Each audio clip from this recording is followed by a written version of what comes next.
back. You're magically all healed and super like you were the last time. So you made your way through this house. You found the secret door. You headed down to the dungeon.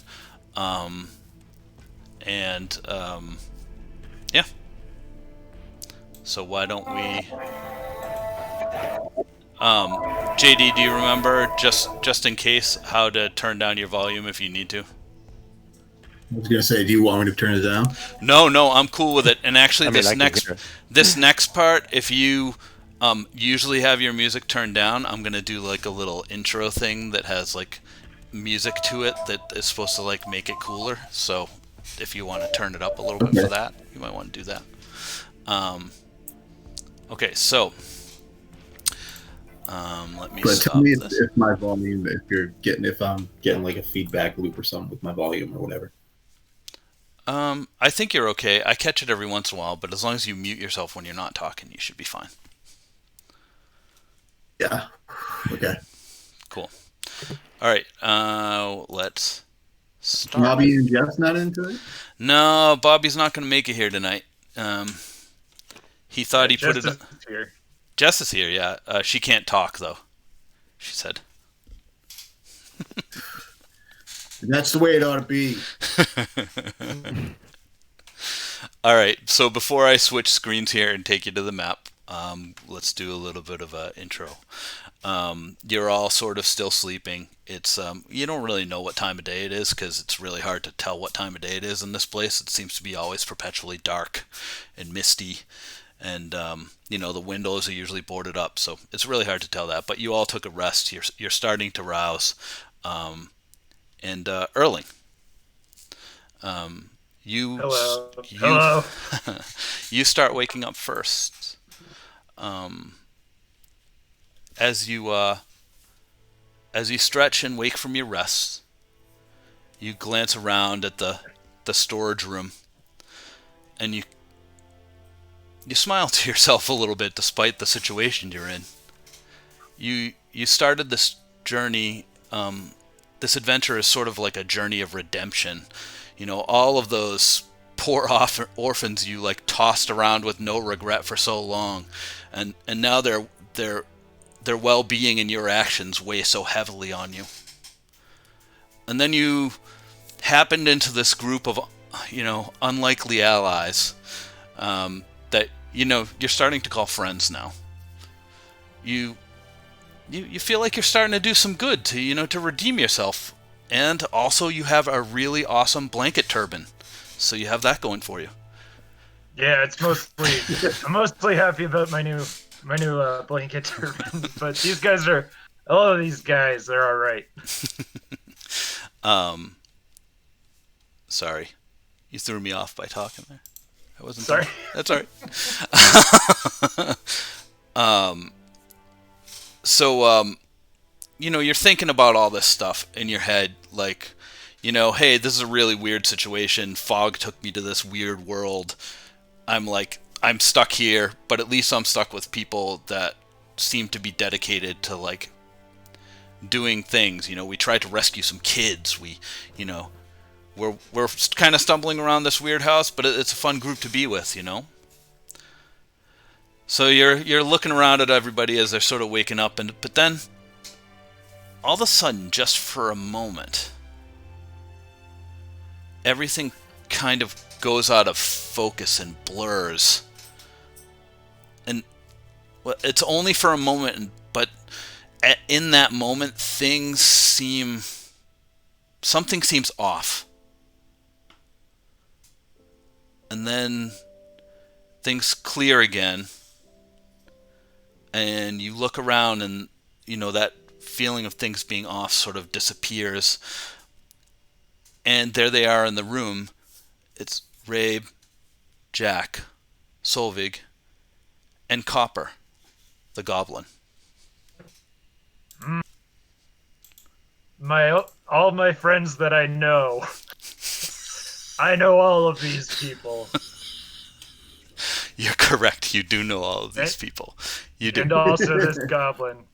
Out of character real quick. Just texted me. She can't hear anything. Oh no. No, boo. Oh boy. Oop, and I think she just dropped out of the chat too. That's probably why. Yeah. She never Yeah. she didn't install Discord. Oh, is she going off the browser? No, she didn't install it on. Oh, she could have gone off the browser on her computer. She should have done that. I just told her Yeah. if you didn't install Discord on your desktop, just use your laptop for Discord. But yeah, whatever it's worth, Discord would not install on my laptop. But I was getting all sorts of errors. Oh, So that I'm stinks. just in the browser. Huh. It works just I as actually, I had to delete Discord and all of the files related to it recently, and just do a fresh reinstall of the whole thing like last week after our last session. It's just stopped working for me. I think something's going on server side with Discord. well. Must have been all the smoke from that hair fire. So to be clear, we'll talk again just logistically about these alternate characters that we'll be weaving in. You're supposed to treat them like, again, they were always here, Right. and you know them. Just as a reminder, I told Roberto I was going to do a really weird voice for his goblin that he would then have to try to replicate the next time he plays, so that'll be fun. Okay, so where you left off, let's say, everybody's up now. You're all sort of... we can say that you're not down in the dungeon yet if you want. I don't know if anybody wants to do any interaction between characters or anything before we head down into the depths, or if you want to just get right to it. I'm good either way. Yeah. Morning. Jack Bastard Yeah. goes and pees in a vase. What did he do? Goes and pisses in a vase. While you're As soon as he doing that, wakes up. Copper just walks right up next to you and starts peeing in the same vase. Gives you one of those head nods, like, what's up? There's not another vase in here you could use? As you're saying that, Erling walks up behind the two of them and just pisses right over their heads into the same face. Just like from way back. Okay, you guys, the vase is going to overflow. Oh, I thought that's what we were trying to do. That's not what I'm trying to do. Copper punches Erling right in the Johnson. Didn't feel a thing, little man. Wow. Pee on Copper's leg. And he smiles. He'd be... Yeah. All right. Cool. Good peeing interaction. Yep, let's go downstairs. Three Dungeons and Dragons characters, one face. All right. So you head down this spiral wooden staircase. It's a tight fit for especially Erling. But the rest of you, everybody kind of makes their way down. It's kind of rickety. And you get down to this lower level, and you're in a hallway. I want to call attention to the compass, because I'm going to start referring to directions by that. So I want you to know that I'm not saying... Typically, when we're playing, I say the top side of the map is always north. In this case, we have a compass that says the top side is east, the bottom is west. So, just so you know. Where do I see that compass? Sorry. I'm seeing it. I see. If you either use your mouse and zoom out, you can see... Oh, no, you might not be able to see it. You know what? I'm wrong. I don't... Okay, so just for orientation then, to your right is south, to your left is north, up is east, down is west. And I'll remind you.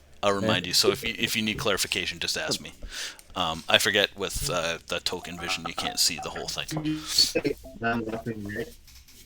Say again.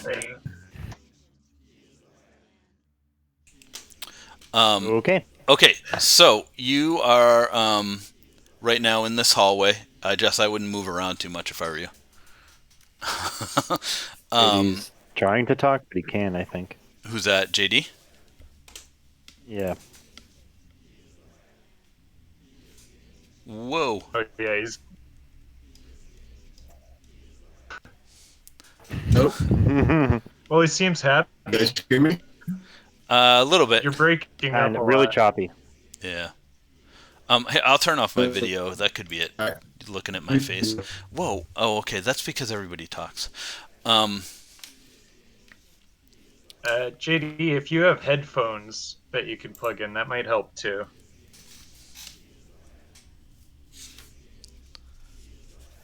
So this tunnel that you guys are in right now, you've come down the stairs. Mm-hmm. There's a tunnel that runs east to west. You can kind of hear some chanting in the background. You maybe can't totally make out what they're saying, although you probably can because this track is a little clear. But you can't really. It's kind of low enough that it's annoying, and you can tell it's chanting, but you can't tell what's being said. It's really dark. The only people I think who can see would be Copper and Reyd. I'm not sure about Jess. Asimir don't have. She's an elf. She's an elf, isn't she? No, she's an Asimir. I don't think they have night vision. Oh, they do. They have. So you too, Jess, can see pretty well down here. I thought she was an elf the whole time too. Well, her mother is an elf, and her father was a deity of some type. Oh, that's right. Yeah. Asimir are weird. Yeah, they're like angels. They're supposed to be kind of like angels. Yeah, but they can be like also whatever without getting any bonuses from it. It's very strange. So we hear the voices right from the tunnel that is headed south, which is you can't really tell where it's coming just from. in general. Yeah, it's just like a general low hum sort of right now. The whole area, Solvieg, Copper, and Reyd can tell is carved out of the earth. So it's like walls of clay and rock. The tunnel is about 4 feet wide and 7 feet tall. And on the top, so I don't know, Erling, are you under 7 or over 7? Let me check my character sheet. He's a ridiculously proportioned person. Let's see. I don't know where to find this quickly. It's all right. You can just guess. Yeah. I think he's definitely. You said it's 7 feet high. He's definitely kind of like ducking. Whether or not he has the room, it's a very small amount of clearance. Right. Well, and every 5 feet, there's a wooden brace that kind of holds across the tunnel. So on the screen, you see these like little things that are represented. I'm pretty sure that those are probably the braces that go across the top and the sides. So he'd probably have to do a fair amount of ducking there. He is definitely regularly just smacking his head on them. So I don't know. I'm not quite sure that I want to treat it as rough terrain for you, but let's just see how things go. Sure. So to the east, which is the top of the screen, you can see that there's a doorway that you can enter. You can't quite see. Well, actually, Solvieg might be able to see around. Solvieg can see from her vantage point that the tunnel bends to the left a bit. Reyd down to the west can see that there is darkness kind of far up ahead. There might be a little bit of a room he can make out up there, but then there's also 2 open doorways on either side of him, right in front of him. So what would you guys like to do?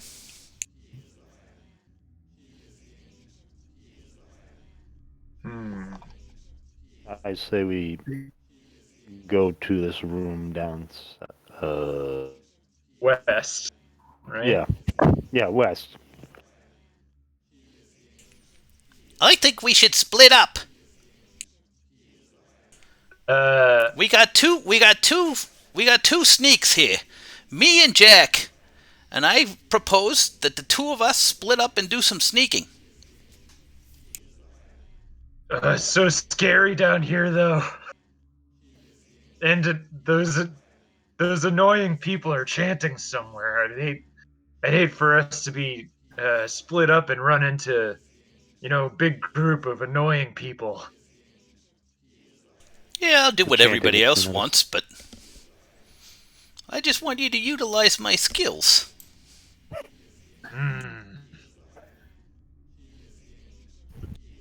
That sounds good to me. I think we should split up too.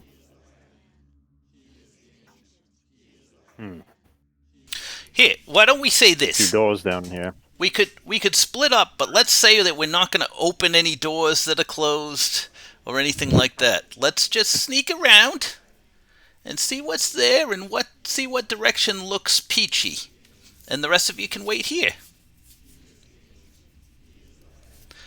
Side note, I think I'll wait at this table down here. this would be a terrible idea for Jack because he doesn't have night vision. No, but I have a lantern though. So Got a Yeah. torch? That is gonna lighting a lantern though would probably put you at disadvantage for stealth, but you have pretty good stealth. well, yeah, that's true.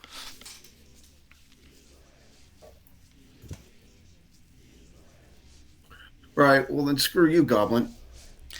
Oh, in your dreams, big boy. Copper, the Jewish goblin from the Bronx. That's me.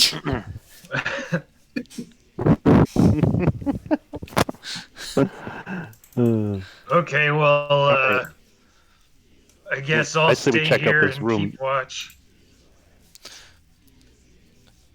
So Come on, what's Jack. yeah. I'll go with you. I'll be your eyes. okay? So you're gonna Okay.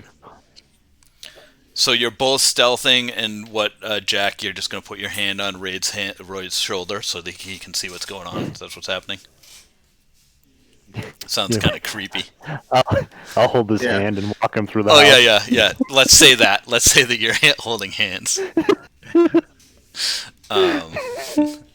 You guys make sure you hold hands the whole way, okay? Especially when you're going across a room. I think This is like you're- when that guy This is like when that guy wanted me to go into the woods with him to find his puppy. Which time? Hey, I know that guy. I know that guy.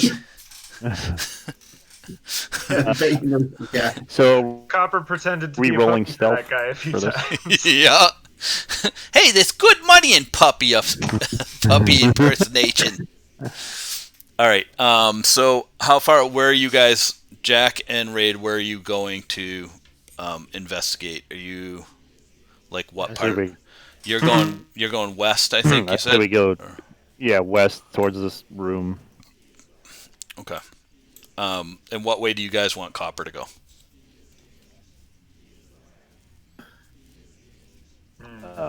I don't want to decide that for you.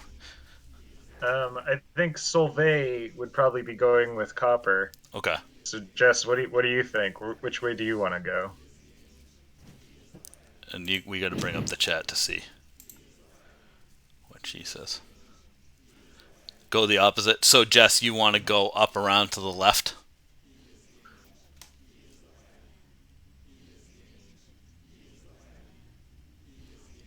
Okay. My suggestion is,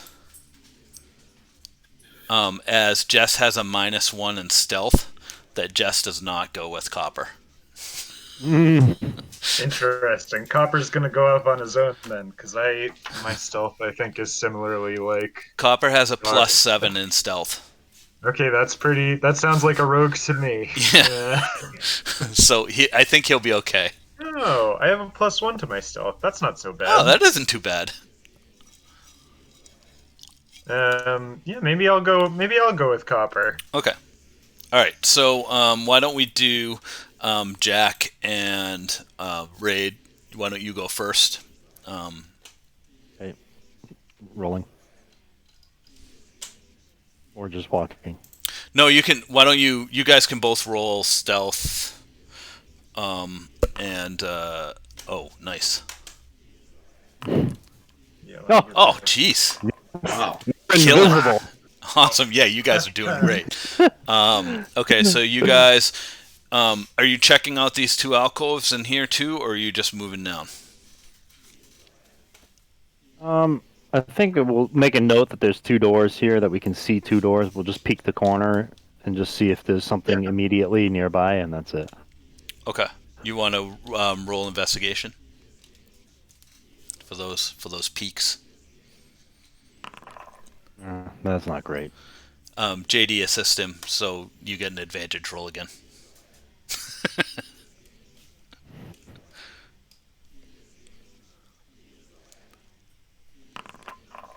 Still not great. All right. So you look in, and really all you see is like some doors. It's pretty dusty in there. There's nothing much of note in the alcoves themselves, but who knows what's behind the doors.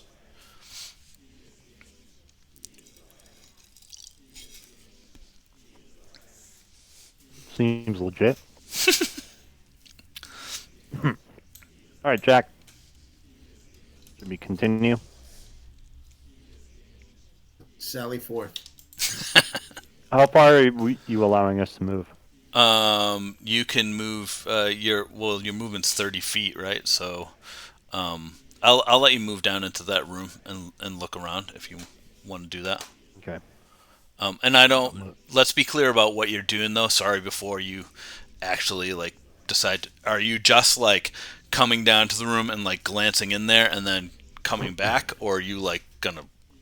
So anyway, you can tell me what you're doing. Go ahead.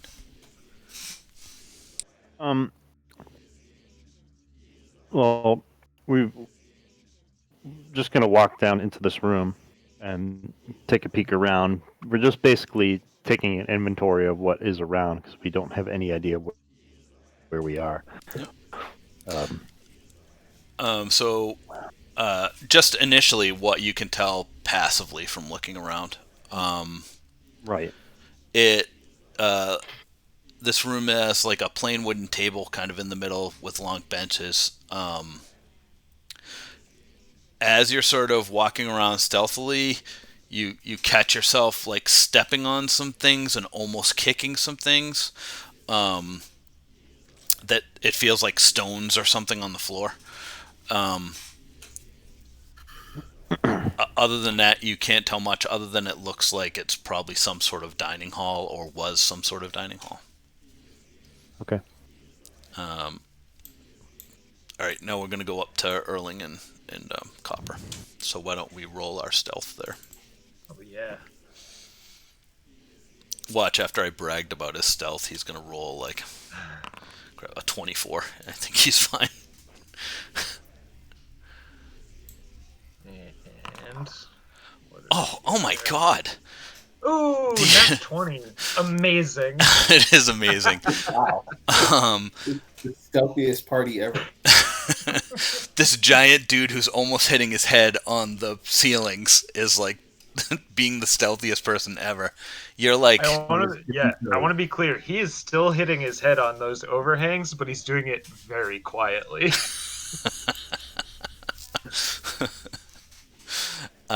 Okay, so as you guys kind of peek into this room, and I'll have Copper move up so that you can get in here too. Although you can't really see, can you? Not really. Thank you, Copper. You're welcome. Hang on, I'm just gonna say goodnight to my boys. Okay. I'm going to grab a beer. I'm gonna get a refill of coffee. Oh, looking to sleep tonight, I see. Oh, I drink 10 cups a day, man. Yeah, quick break, guys. Quick break.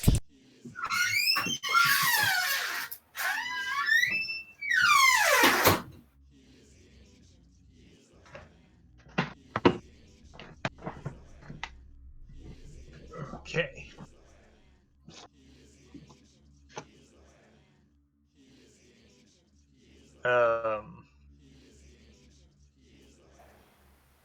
I'm happy that I found out that my stealth is good. Solvieg will make a much better lookout than Erling, who can't see for shit.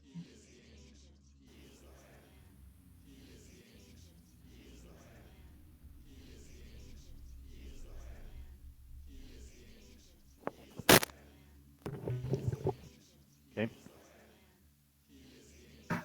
Lucy is having a real throwback time with. We have one of those little Nintendo emulators. She's been playing Nintendo with those guys. Nice. She just whooped Dean's butt at Dr. Mario. She's like a pro at Dr. Mario. Ooh. Impressive. Who is Lucy. Lucy? Yeah, she's amazing at Dr. Mario. Okay, so hang on 1 second here. Okay, so is everybody back?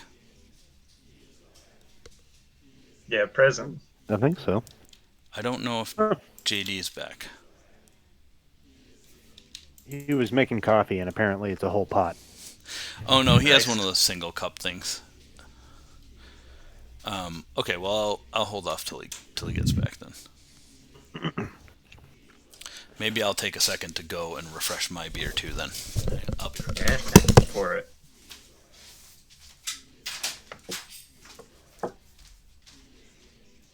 Oh boy. The beer I have is not very nice. As he returns. Oh, did he? I thought for sure we'd hear that telltale door screaming. No, yeah, probably. Yeah. There it is. Speak of the devil. Yeah. Oh, Oh shit! Hold on. Josh, you should write up a recap from last week. What was that? You should write up a recap from last week. Oh yeah, yeah. I certainly will. I've been feeding them to my other D&D friends, just like, oh, this is what we're doing. Oh great, yeah, cool. Lucky you have another D&D friends. If I wish my two friends that like play a lot. My friend Vincent that plays a lot. He's an internet friend, but he's from the UK, so it's not like 8 o'clock. It's way too late for him. Well, Yeah, it gets tough. No, that's like midnight or 1. Well, he's still on now, so. Oh crap! I was supposed to have him come to my last UK group so he could listen in. Shit. Yeah, I forgot to invite him. that was Mike. So I have another friend who's like super into D&D. Okay. Like Mike really likes D&D, and that 40K group is completely dissolved at this point because that DM was horrendous. So Yeah, he said that he had some bad he basically DMing experiences. he was, I guess, last week they were in a group doing something, and the guy made him roll for something that was normal, and he was like, okay, and he's like, I have advantage on this because of something. The guy's like, no, I don't accept your advantage. He was like, Ooh. okay. So he rolled and he failed, and that was the only thing that was driving the story. So he was just like, well, I guess we just sit here then. I don't know what else to do. Ooh, Yeah, I was in that group. I couldn't take it anymore. It was so bad. He's a really nice guy. He just our rolls were so horrendous. Like the whole group, you'd maybe see one crit Oh, gee. out of hundreds of rolls. He made us roll for everything, and we'd fail like 90% of the time. It was so bad. Bummer. Yeah, All right, we're all officially back now. I think so. Yeah. Okay, Yeah. cool. All right, so Copper Erling sees nothing because he can't really see anything. He's just kind of He's fine. Yeah. with Copper for backup. But Copper kind of looks around this room. It's a pretty big room. He can see a small square table with some chairs around it. And to the west, he can make out look to be like little tiny rooms or alcoves, and inside it looks like there's some sort of like cot or like mat or pallet inside of them. Yeah. So I guess we should head back now, eh, Erling? Tell them what's down here, or do you want to keep going a little further? I mean, it's really up to you, buddy. I'm kind of you're my eyes, Copper. Yeah, let's go back and see what the other guys found. Sounds good. All right, so we all reconvene. You guys don't have to move your tokens all the way up here if you don't want to. We'll just say that you're up here. We tell you what you found, you say what we found, and yada yada yada. Solveig has been looking in here to her right, investigating on her own because she's just been kind of sitting there the whole time. And I will tell her what she sees in there. What she sees is it's sort of resembles the alcoves down below. There's except in this one, she can see the doorways are open. I think she can see that, yeah. And those doors are like stone slabs, almost. So they're like big, heavy stone doors. She didn't move any further than that, so she can't really tell you any more than that. But actually, Solveig, can you roll perception? Actually, you know what? No, I'm going to say as a person of the faith, because you're a cleric, right? Yeah. You recognize these to be a crypt of some sort. So some sort of, like, burial crypt. Oh, did we lose JD? Oh, that's a good question.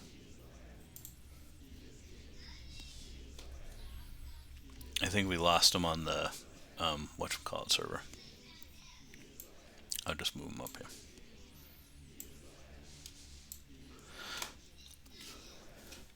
JD, you still there?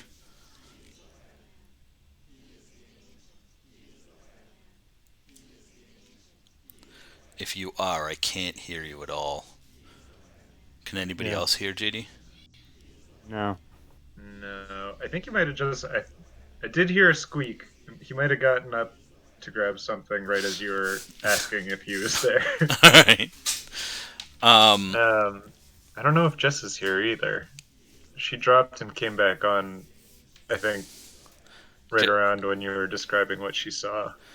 Jess, give a shout out. Yeah, she's here. She just moved. Oh, okay. Jess, did you hear what you saw?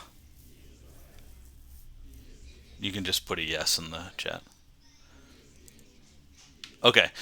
So in the area that you were looking into, you basically recognize there are two rooms, and you recognize them because you're a person of the faith. You recognize them to be burial crypts of some sort, but the doors are open in there. You just didn't go in any further. You kind of stayed where you were. So you all sort of share the information that you gathered, which doesn't seem like much. What do y'all want to do?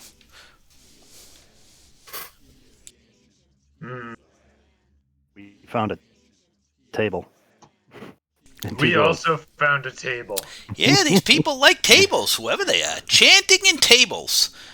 And fireplaces. Don't forget fireplaces, Copper. Oh, yeah. Upstairs, lots of fireplaces. There looks like there was some, like, blankets or something on the floor in there, too, in some little rooms. And there was a way to go a little further, but we kind of stopped and came back. Yeah, there appeared to be a couple ways we could go. There's a couple doors close by we could check before we move on to make sure that we're not going to get blindsided. Yeah, I'm for that if you want to go down your way. Yeah. All right, we'll check Yeah, that let's out. kick some doors down. Or use a crowbar. Yeah, screw doors. Yeah, doors stink. I'm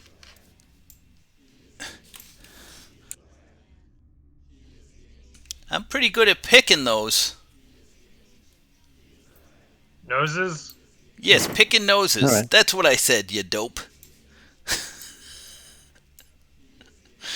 Oh, Yeah. not to brag, I'm something of an expert at that myself.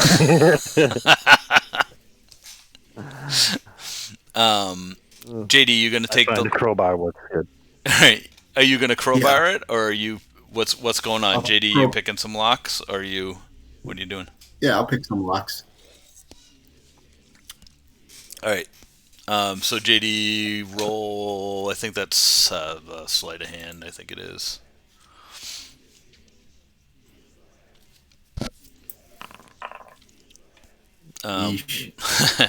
Which door are you trying to pick? The bottom one. Yeah, sure. All right. So you get your pick out and can't open it for some reason. It's really stuck. Forget I'll use the crowbar then next time. Copper's gonna give a go on this one up here. Let's see if this is any better. Maybe it's just the door. Maybe we just need to try a different way. So let's do that.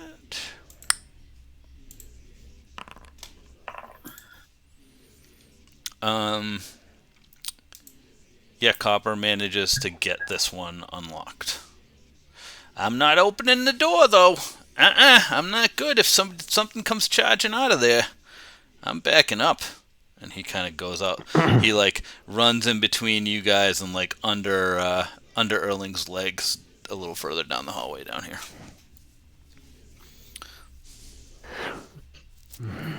Yeah, I don't have a Erling problem doesn't even notice. opening doors.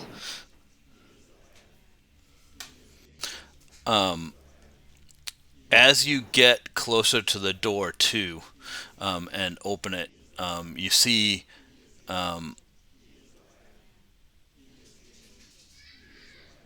on the door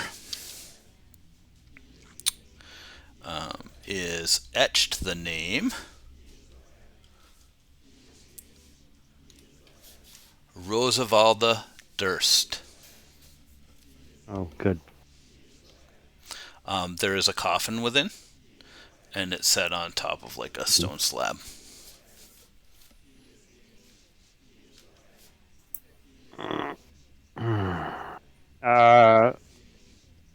There's a body in this one. What? Well, You don't know that. There's a coffin. There's a coffin in here. Who's coughing? I don't know. Bless you. Jack, you want to check that out? I can. I can probably produce some light in here if I need.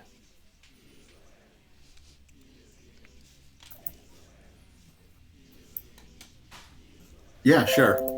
Yeah, it's up to you. I mean, I'm not good with coffins. Who I'll is? screw it. Erling says to Jack, "Hey, if there's any good hats or fancy clothes in there." Is the coffin locked? No, it's not locked. It's just shut. Does it need to be pried open or anything, or can I just flip it? Well, you're not even in the room, but no, you don't have to. It appears from what Reyd can tell, it's just like not many people put a lock on their coffin, but it's not locked. It looks like it could just be opened. All right. It's old, so it could fall apart or something, but it could be opened. It's just dead people. I'll open it. All right.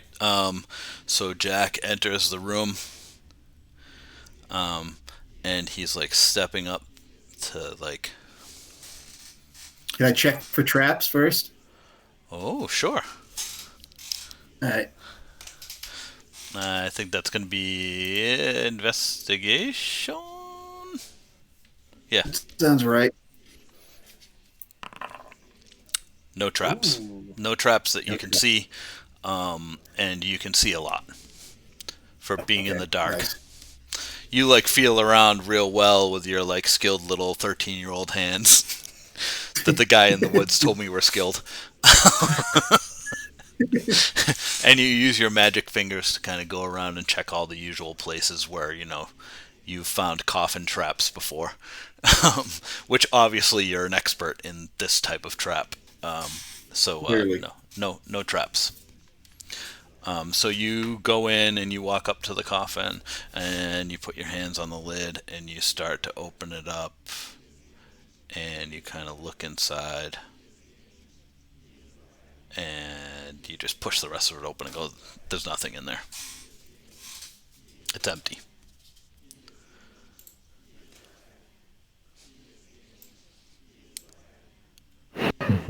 Hey, what'd you guys say that name was Free on coffin, there I again? guess. It was the Dub Alan Demel Does anybody remember what I said? Parks, I think. Nah, Rosa Parks, I don't. Yeah, no, I don't. I don't know anybody named that. Cranston. Hey, Jack, what's the name say? Squints. I don't know. What does it say? Rosavalda Durst. Rosavalda Durst. Exactly what I said. Hey, wasn't one of those kids named Rose? I think so. Let me find my notes. Yeah, Rose and Thorn. Hey, Erling, Yeah. I will bet you 5 gold that other coffin belongs to Thorn. I feel like you're right, but also I can't resist. Awesome, let's shake on it. He He spits shakes. in his hand and shakes. Shakes. Copper just feels his wristwatch. No. He did. Erling doesn't have anything, although he could. Has nothing. Everything Erling has, he pretty much took from this house. Okay, so Erling, do you door want to say try and do Thorn on it? something with that door down there? Sorry, I said yeah. door on the last one, but it's actually on the slab on the inside that said Rose's name, not on the door. Oh, okay. Yeah, Erling's gonna. Yeah, so this door doesn't say anything on it. No. All right. And did someone already failed to lockpick this door, right? Yeah, that's the one that Jack tried. Yes, Jack. Yep. Erling blindly looks over to where he thinks the group is and says, "Should I kick it down?" Absolutely. Your foot, my man. All right. Then I'm going to try and kick it down. Just say, should I make an attack roll or a strength check, or how you want me to do this? Fuck. Well, I think it would be better for you if we did strength, wouldn't it? Well, it really just has to do with Hey, whether that's or it. not you think he's attacking the door or if he's just trying to open it forcefully. Yeah, I guess I said I'm kicking it, so it would be unarmed strike if it was an attack, right? Yeah. Right. I guess, but I have no idea what the hit points for this door are, so why don't you just roll strength? Let's keep it simple. Okay. Yeah, sure. That's fine. Check. Normal. Oh, What'd I good. do? Yep. A 5. Breaks his leg. Well, So there's a big bang, and then like Erling, I'd imagine he's not like a big squealer. yeah, he I bet does. he's He a makes. squealer. There's a quick squeal, and then he turns to the group. Anyone with dark vision can see that he is blushing. And he retreats embarrassed away from this door. All right, I'm gonna move you back in the hallway, because it's Never just Jack mind, anyway. it's the strongest door in the world. So We should just ignore. no way, man! I want my 5 gold. All right, we can ignore it if you want. You guys want to ignore it, or somebody want to? I suppose I could try it. No, I don't think we should do another lock picking, but Reyd, you could try to crowbar it. That's something we haven't tried. Kicking, All right. kicking and crowbarring.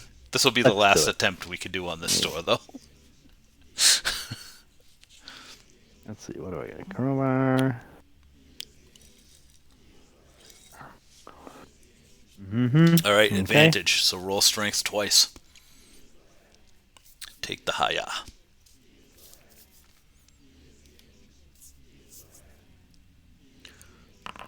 Oh, you don't need it. No need, my friends. No need. So I mean, this is a big stone door, so it doesn't like come crashing down like the door did upstairs. But you definitely managed to get that thing open. Yeah, pry it open. Amazing, Reyd. Someday you're gonna have to tell me where you got your magical crowbar that can open even the strongest of doors. And through the door, you can see a name. Erling's got his fingers crossed. Please be Jerry. I really want to say that it's Jerry. The name on the grave is Thornbolt Durst.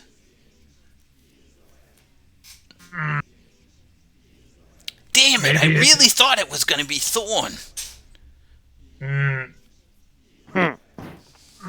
Okay, Erling definitely isn't going to be the smart one here. I'm so glad it isn't. I think Erling is so relieved, though, that he thinks that he has not lost the bet, that he hasn't realized that that means he's won the bet.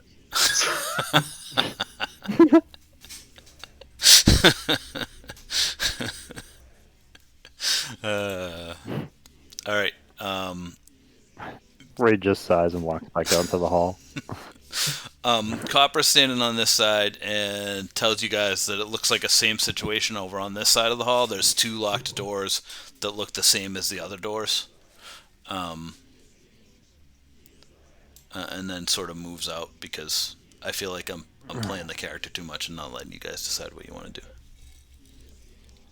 Well, we're right here. Should we check him? Thorn's probably in one of these rooms.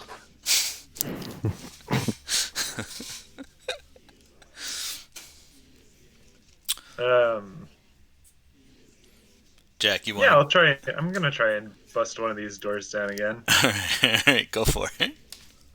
The odds have to be with you somehow. I'm gonna unlock this one. Okay, you're gonna pick that one. He's gonna kick that one. You're doing it at the same time.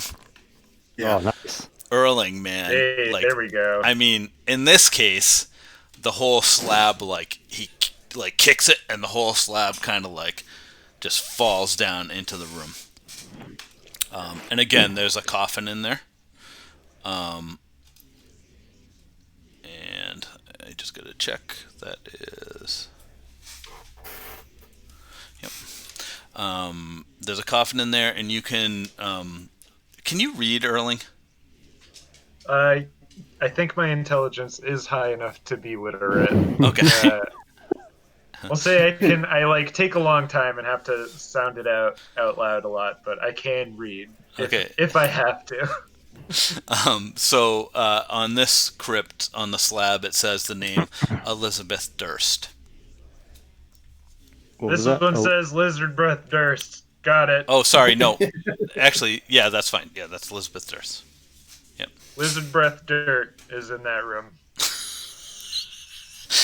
Are you gonna open the coffin? Oh, I forgot. Yeah, he'll go back. Yeah, he said that. Oh, I forgot. Hang on. Yeah, he opens it. All right. You open it, and as you're opening it, Just as you're like lifting the cover, Copper sneaks up behind you and yells, "Boo!" Yells what? Yells, "Boo!"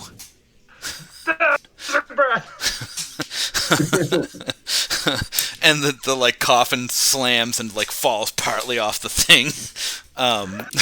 But as a result, you can see that there's also nothing in this. There's no remains, nothing in this coffin either. And Coffin is laughing. Copper is laughing heartily. Oh my god, you really got me, Copper. But check it out. Look in this coffin. There's a ton of gold in here. Look. Nice try, Dull Eyes. I have night vision. You don't. All right. Well, farewell, Lizard Breath. All right. So, you also, Jack. Nice roll on the sleight of hand. Your door is also unlocked, and you gonna go in? Yeah, I'm gonna turn on the lantern and go in. All right. You go in and you see a coffin with the name Gustav Durst on it. Again, it's a closed coffin on a slab. What would you like to? And I open it just to make sure. All right, you open it up. And a swarm of centipedes bursts out like of a hole in the wall, like right behind the coffin, and they start streaming out at you. And I guess everybody should roll for initiative, so I can actually put you into initiative.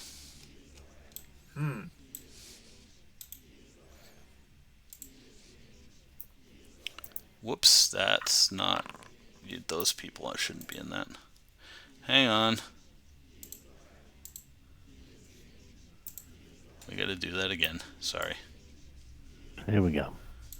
What am I clicking on here to roll for initiative? There we go. Go to the... D20? Go to the... Yeah, D20 for initiative, yeah. Oh!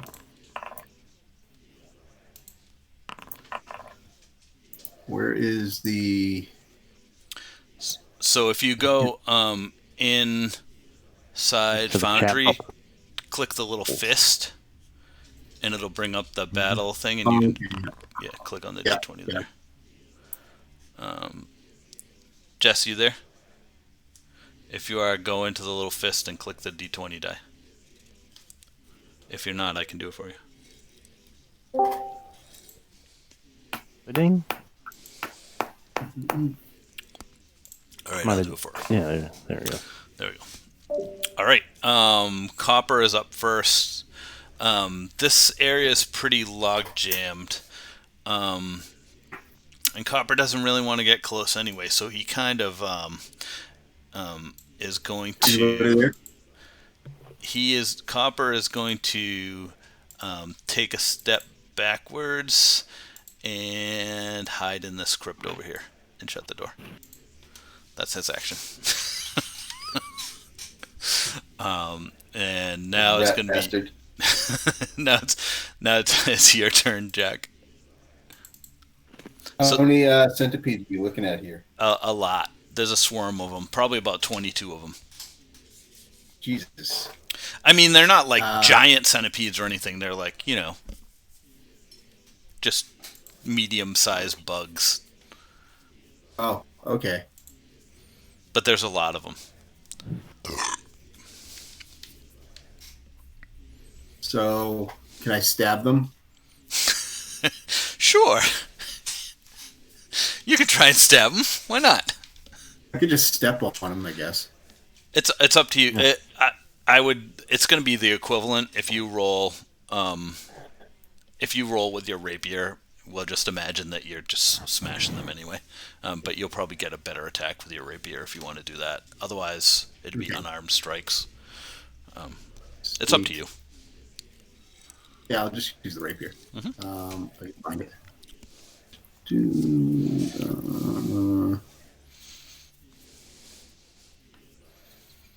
You also have a move too, JD. I'll let you move after. You can move before or after.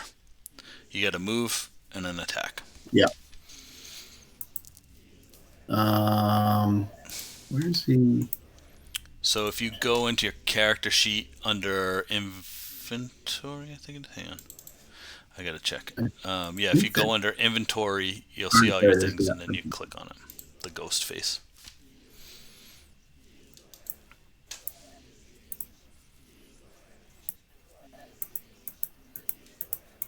Isn't All that? right, I'm there, and there's nothing. Doesn't seem like there's anything to click on here. Hang on.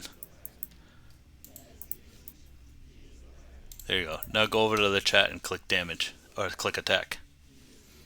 Oh, okay. All right. I just rolled it for you. I think you'll be able to do it anyway. So if you go into the chat thing, there should be a thing that says attack and damage. And I think you can hit the attack button. If you can't. I cannot. Okay. Okay, so you went to your sheet, opened yourself up, went to inventory, and clicked on the ghost face. Rapier. Yeah, I can see rapier, attack, and damage. I cannot click on the attack button. I think you did it for me. So yeah, I did. Why. So go open up your sheet again. Okay. And under weapons, see all the ghost faces? Yeah. Click on the one next to rapier. There you go. Now you should be able to hit attack. So you try to take you actually do try to take the rapier and stab a bug. And this was a critical failure. So hang on 1 second.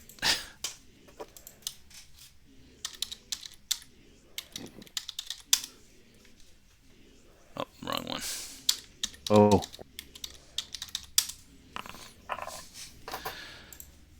All right, so you go forward, and you try to stab one of them with the rapier, and you miss. And as you miss, the centipede is going to get a free action on you, and is going to try and bite you. Is that? Yeah, that's a big hit. That is a hit, I would imagine. Let's see what the damage is. And it hits you for 8 damage. Machi. Side note here, I think you can, if you wanted to, you could do this. You might be able to do it on your own. If you right-click on your character, you can enter your hits in yourself, I think. I'm not sure. And now it is going to be Erling's turn. To be clear, the only reason that he got that attack, JD, is because your attack was a critical fail. Yeah, that's the only reason. Do you want to do a move, by the way? No, not really. There's nothing I can really. You don't want to try and move. I do a backflip for the fun of it. So you do a backflip out of the. I'm just going to have you move out of the room so you can put distance between you and the people. Or the bugs, I should say. Erling, you're up. So Erling just kind of jumps over Jack as he lands his backflip, runs into the room and is like, "Don't worry, I got this." And he pulls out his great axe. The flat side, of course, right? Yeah. You're going to use it as a swatter. We'll see how the roll goes. And attack. Oh, funny. Definitely a hit. I imagine that's a hit. Okay. And damage. 9.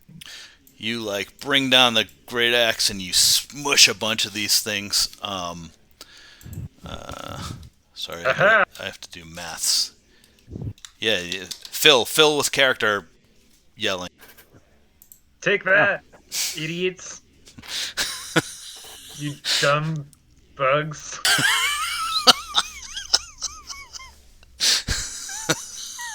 Get fucked.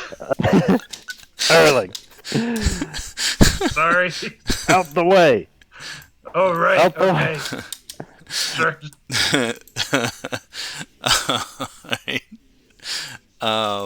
So Erling, you can move more than that if you want. Erling, you because Jack is small, so you can get over him if you want to move further. You can. Okay. Jack is just the obstinate one that wants to like stand in front of the door and not move for any. All right, Reyd. I don't know. Can you quite see? I'll move up. So I'm push Jack out of the way. All right. Like behind me. And I will. Jack is prone. He's prone. Yeah, because you pushed him. What? I didn't push him down. I just like tucked him behind me, like kind of a scooping motion. All right, roll strength. Oh, all right. I'm a 13-year-old boy, for Christ's sake. Okay, good. Yeah, no, you do. You just move him out of the way. He's fine. Yeah. You just wanted to see if I threw him across the room. Yeah. Room, I see. All right. All right, now go ahead. All right, and then I just I cast a great bonfire on them. All right. That's an area of effect, isn't it? Here. I think. Why is it not sending it? There you go. Yeah. You got to place the template where you want to put it, so that then we'll be able to see what the area of effect is and see how much you're hitting with the bonfire. I'll put it up. There you go. So you place it inside the wall. That's all right. I'm okay with it. Did I? Yeah. I placed it on top of them. I thought. Yeah. That's all right. Don't worry about it. I'm fine. Roll. Do you have to roll damage, or do I have to do a saving throw? There is damage. Let's see. Saving throw 1d8 fire damage. All right. Let me see. I'll do a save. Ooh, I save. Son of a... Well, the bonfire is still there, so... Yep. I guess. And I think I have to do that every... Is it every round I do it, or every turn? That's all right. Solveig is up. Is she still here? Jesse, you still here? No, I'll move out of the way. The thing about Jack is he's small, so you can move around him. You can't sit on top of him. Oh, you got to move around him. Solveig's... All right, so Solveig, I'm going to say, I guess I'm playing for two characters. Yeah, she just texted again. She said, it shuts down when I try to open Discord. Now it started doing that with Teams a few weeks ago. I have killed this laptop, she says. I'll text her back that. Tell her that Discord does browser. That she should just try to do it through the browser if she wants. Cool, yeah. I'll tell her to give it a shot. Okay. I will have her... Has anybody taken any damage? I think just Jack Bastard. Let's see here. Staggering centipede damage. What's this do? She is going to cast Cure Wounds on Jack. And Jack gets 8 back. Oh, nice.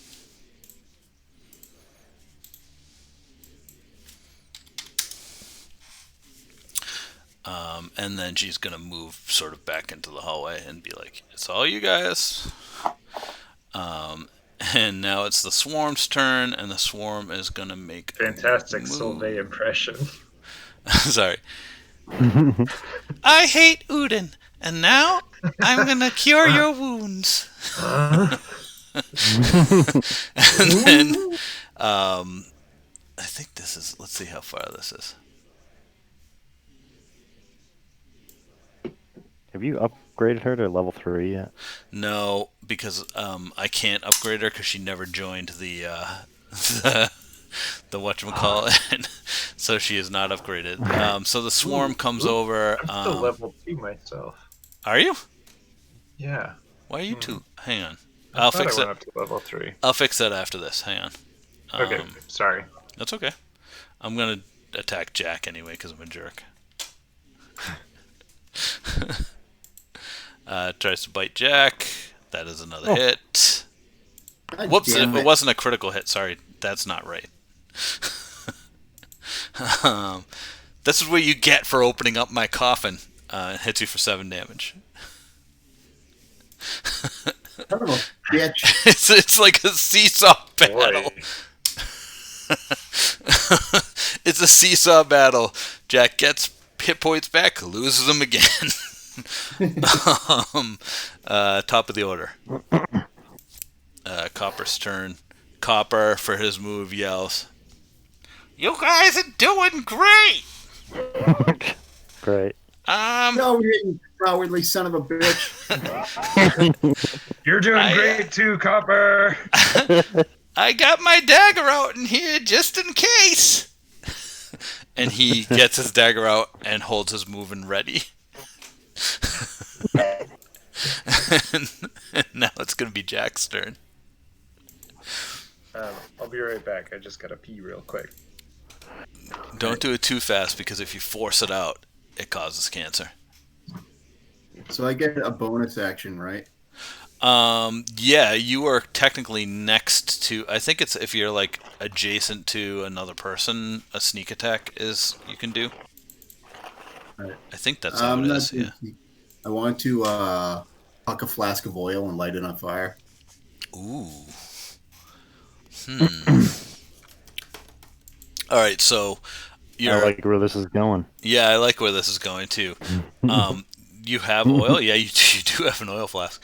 All right, so you're going to throw it and then throw the match. Is that what's going on? Or your torch? What's happening? Like, how are you actually lighting it?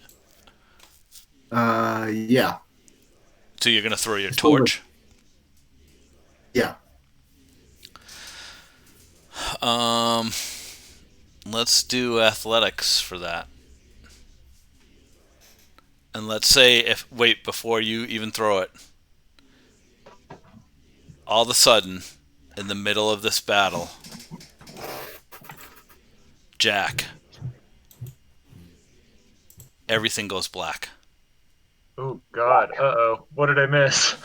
Whoa. And all of a sudden, Jack, you see this, like, pink portal that looks like a giant sphincter in front of you. And you're sort of, like, floating down it. And as you go further, it turns sort of to darkness again. And suddenly, you're in what appears to be a store with a small, rather odd gnomish gentleman standing in front of you. Oh, hello, welcome to the Lotto Grotto. You have one of my coupons, I see. And he snaps his finger and the coupon floats out of your pocket and into his hand. Yeah, where the hell is this place? What happened? My dear, you have hit the lottery! The lottery! I'll tell you, this is excellent. You're going to love it. What this is, my friend, is a store that sells magical items.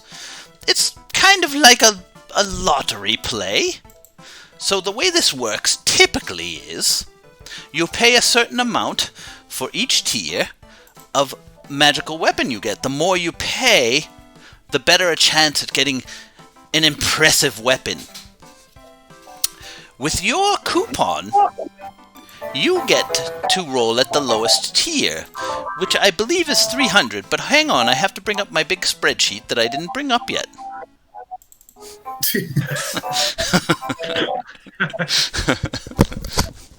And then I'll tell you how this actually works. And as he's saying this, you're kind of looking around the shop. It's like you can see it's kind of disheveled, but like behind him, you see basically what looks like a giant sort of like machine of some sort with like a big chute and like a bucket at the end of it. And he says, all right, so here are the tiers. For tier 1, which is 200 gold, you get a roll at a tier 1 item. For a tier 2 item, I charge 500.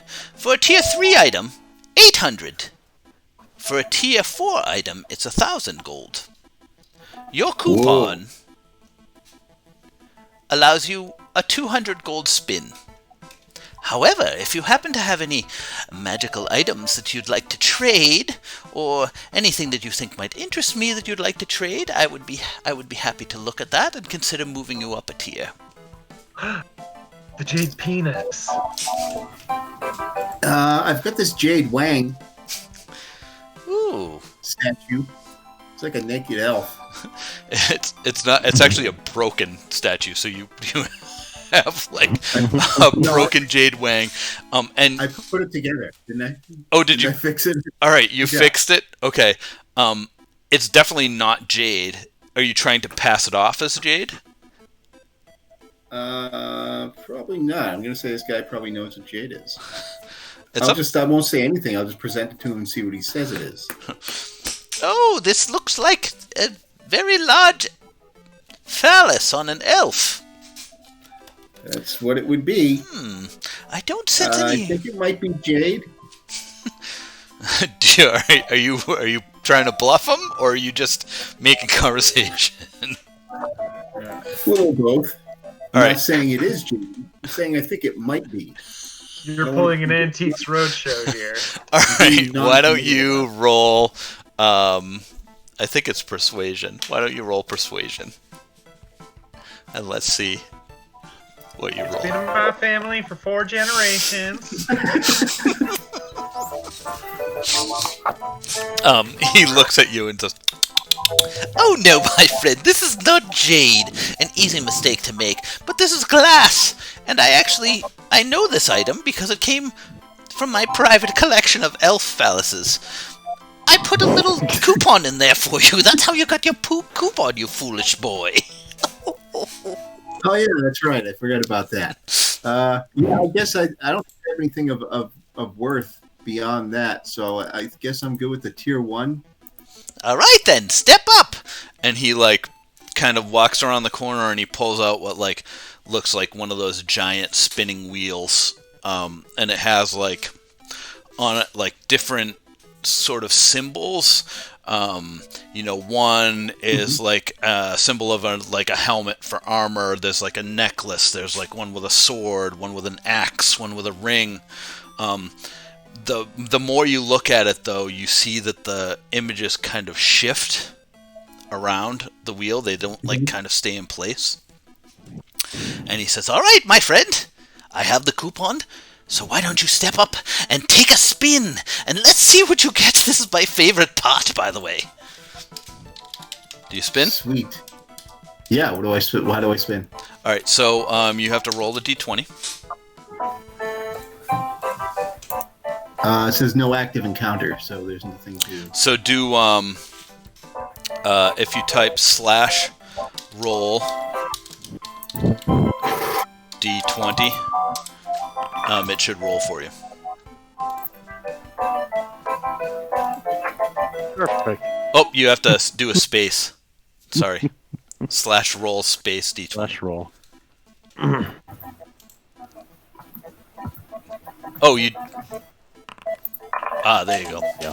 Excellent. So you step up and you spin this wheel. It's really big, so it takes a little bit of effort. You spin it. Come on, Iron Maiden Mirror. Come on, Iron Maiden Mirror. And it says...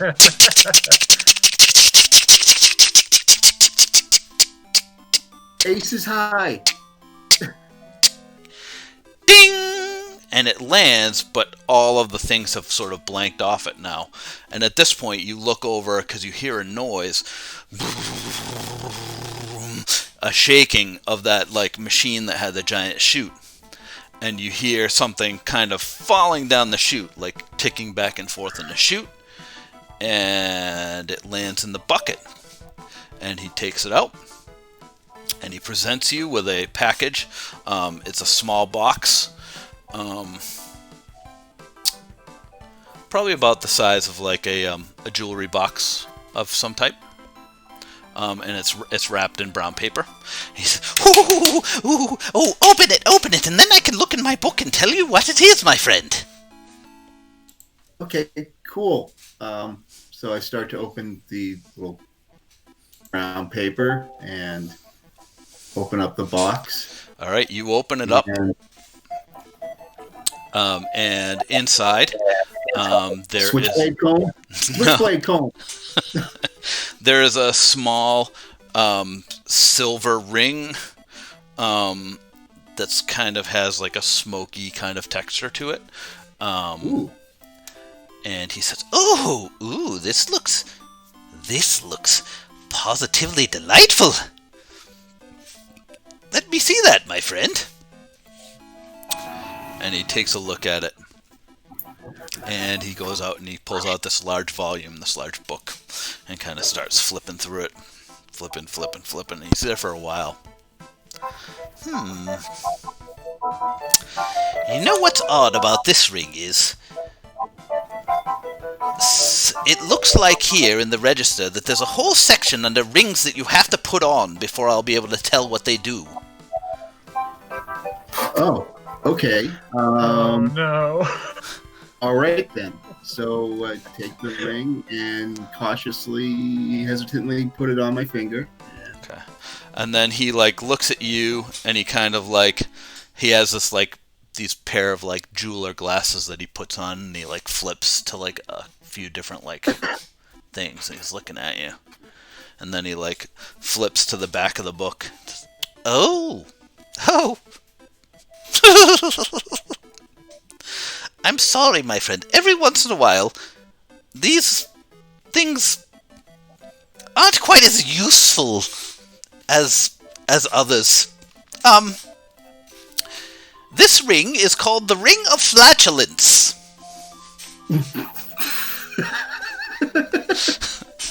All right, so now aside, I will tell you what this is. This is a cursed ring. You can roll to take it off. The only way you're going to get it off your finger, though, is if you roll a natural 20. So anytime anybody in the party says anything that sounds like it could be related to a fart, you fart. That's essentially what it is. Probably. Not the worst curse. No, it's not too bad. As curses go, it could have been way worse. Oh, definitely could have been worse. This is a livable curse, Jack. Are you fucking kidding me? Oh, I'm very sorry, my friend. There are plenty of very, very, very nice items. This just does not happen to be one of them. And it's actually called, it's called the Ring of Hot Air, is what the official name is. And I'm going to add it to your... Fantastic. All right. Well, I'm going to try to take it off once. All right. Hang on. Let me add it to your inventory first. God damn it. Now, nobody else is here during this, JD. So, if you did manage to get it off, you could probably try to pawn it off on somebody else. Yeah. It is now in your inventory. So you're going to roll right now to try and take it off. Yeah. All right. Do it.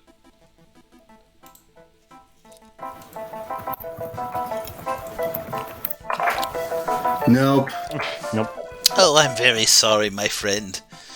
Keep trying! And by the way, this is my card. And he hands you a business card that has in gold letters Lotto's Grotto. And he says, now if you take that and hold hands with any other member of your party or anyone you know, and put that to your forehead, it will transport you back to my shop. In case you ever want to make any other purchases, although I have to say that typically when people get a cursed item, they don't come back too often, but if you do happen to get that off, I would be happy to take it in trade for another spin. Oh, okay. Well, okay. Fruity. Ta-ta! Thanks a lot. Thanks a lot, fruity vendor guy. And then you're sort of back.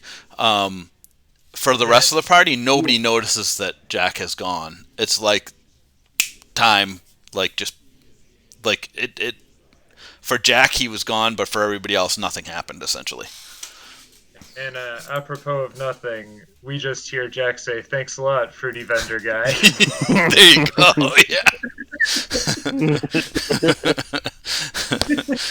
And Jack, it's your turn. Jack? I heard it. I love it. He was calling those bugs a fruity vendor guy. I love it. That Jack, he's full of hot air.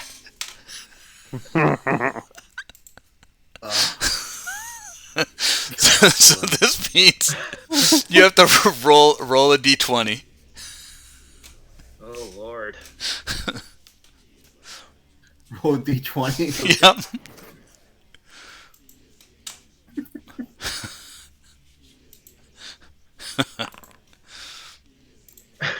Oh, so close. Oh, you're lucky. Nothing happens. Okay. Right. I thought that was going to be like an 18 roll, like that would have been like potency. No, I can tell you. So so the way this item works is you roll a d20. 20 through 18, nothing happens. 17 through 13, it's a small silent fart. That smell will be noticeable to anybody within 15 feet. Wow. A 12 to 9 is a normal fart that is completely audible. 8 through 5 is a loud fart that can be heard by everybody in a 30-foot radius. Wow. 4 through 10, basically, like you do the loudest fart ever, and everybody hears of the legend of your farting. And if you roll a 1, you poop your pants. Now this is playing Dungeons and Dragons. Alright. It's so funny because there's another ring that I was hoping you were getting. Is this official Wizards of the Coast material? No, I search homebrew for a lot of stuff. A lot of the stuff in this store is homebrew. A lot of it, by the way, is a lot of it is very powerful, like way overpowered. Josh, there are a lot of Adventure Zone items in the store. Oh, fun! Yeah, great. All right, so Jack, it's your attack. Okay, so actually, how do I attack with the flask of oil there? Oh yeah. Why don't you roll athletics, and we'll just see if you like. Oh no, you know what? Is it going to be athletics or you're? Yeah, no, you're close enough. Just roll athletics. It could be dex too. Yeah, roll dex because it's higher. Okay. Good call. Good call, Josh. Eagles. Mm-hmm. I was thinking athletics because he was trying to get it to a certain spot, but dexterity is cool too. All right, I'm going to say you do it. Josh, what was your... Is it a D8? No, just roll a D8 for damage. Yeah, because that's a hit.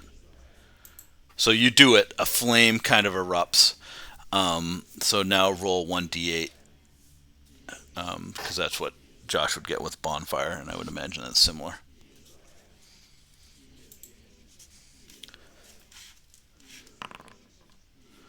Awesome. Actually, you know what? Oh, wait, yeah, that's okay. Um, Actually, I'm looking. Let me see at inventory what that is for. It's really a lantern that you. Yeah, it was a lantern. It was the thing that you were using. So it's cool though. You'll be able to pick up the lantern. So actually, I'll give you a choice. You can either pick up the lantern and have the lantern be working still, like that you can light it again, or you can destroy the lantern and roll another d8. He might have a match. I don't know what he has in there. No, he said he was going to throw Probably the torch or the lantern, whatever he was holding for light. So it's your choice, JD. Destroy the What is that? lantern. Destroy the lantern, and roll another D8 for damage, or keep the lantern. Be able to like pull the lantern out at the end of the fight and reuse it. Keep the lantern, I guess. Well, I'm Okay. confused by this. What do we? I'm just saying, like, so if you think about it, you threw the lantern there. I threw a flask of oil. You threw a flask of oil, but you have to light it on fire. Okay, yeah, I was doing that with a tinderbox, right? Oh no, you said you were doing it with the torch. You're doing it with the tinderbox. All right, that's cool. Yeah. All right, yeah. that's cool. All right, do you want to move or anything? No, I'm good where I am. Okay, Erling, you're up. And I didn't take his damage off. Hang on. You can talk about what you're gonna do though first. I'm gonna hit it with my axe again. All right. There are far less of these centipedes around. Yeah, I'm not even gonna go into a rage about this. I'm honestly having a pretty good time.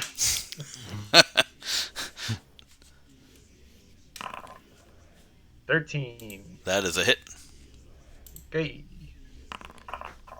13. Lucky number 13. Are you kidding me? Really? Yeah. Max damage. Oh man.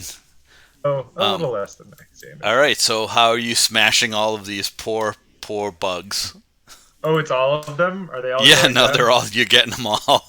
Okay, here's what I do. I like wind up with the axe, and then I kind of look and see how many there are on the ground, and I put the axe back on. I sling it back onto my back and just fall forwards onto the remaining centipedes, crushing them with my giant body.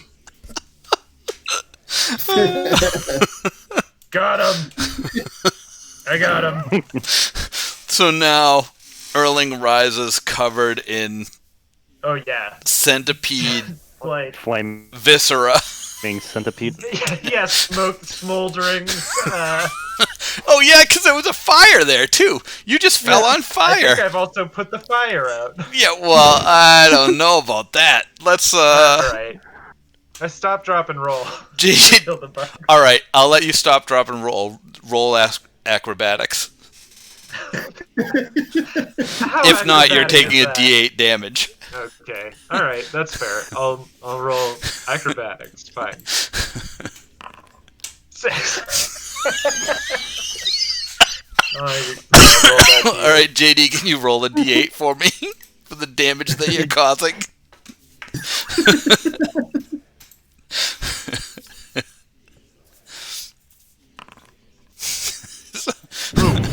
Wow, that's a lot. Yeah. That is a lot. It's worth it. This is a Half shit it. show. I'll let you half it. Take 2 damage. Okay, fine. I was just looking over. I think I can only do like maximum 5 with like the flask. I just counted it as a bonfire because I didn't know. Don't complain that I let you kill a bunch of stuff. Okay, good. All right. Does it actually say that? Uh, Throw it 20 Continue. feet, shattering on impact. oh, it's additional 5. Yeah. It actually doesn't list. Let's see. No, it doesn't list. We made it up. We did all right. I think All we right. did all right on that situation. Yeah, it's It fine. worked good. It worked good. Yeah. And Solveig did some good healing. Solveig, are you able to talk now?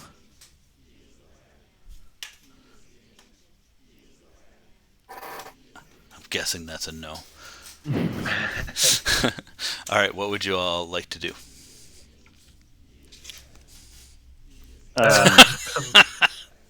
All right, Solveig. All right, that's an unarmed strike.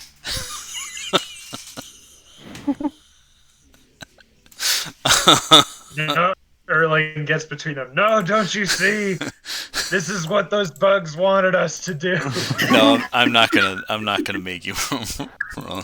Yeah, actually, no. Roll an unarmed strike on Solveig. I just clicked it and it did nothing. So No, you have to do it on your own. Sorry, I did that by accident. Alright. Oh, Solveig slapped back. So, Jack, Solveig, you also roll an unarmed strike.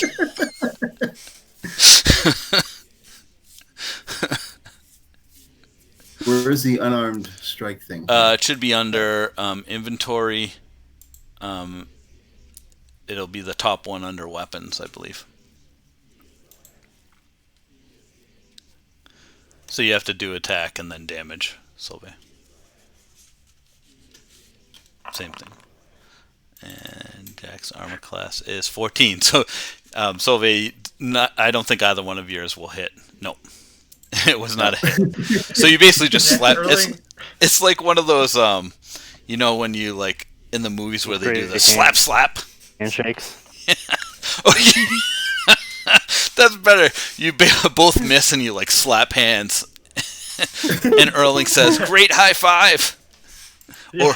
I thought you guys were. Never mind. I thought you guys were mad at each other, but you guys are just celebrating. All right, let's go in a direction. Copper's like, "Yeah, you guys, great job on those bugs." You did a great job too, Copper. Don't sell yourself short. Hey, man, I'm not, man. I opened a couple doors. Yeah, good job, chicken shit.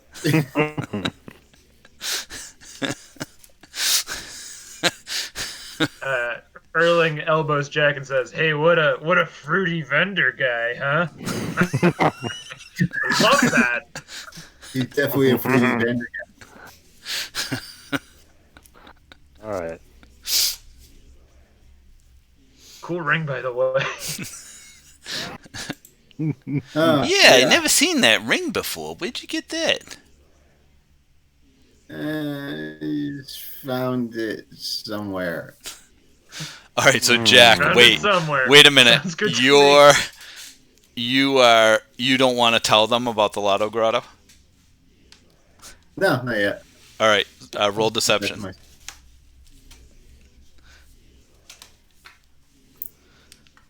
Oops.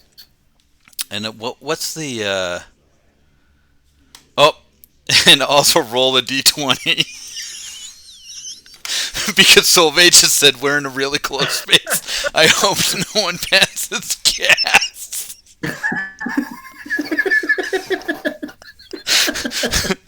Roll deception first, and everybody else roll perception.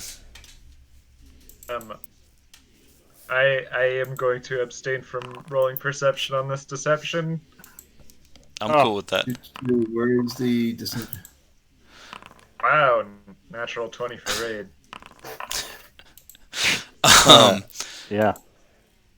So they don't know that, like, they don't know what happened, but they know that you're trying to, like, feed them some line of bullshit, so they're just all kind of very suspicious of you. And now roll your d20 for your fart.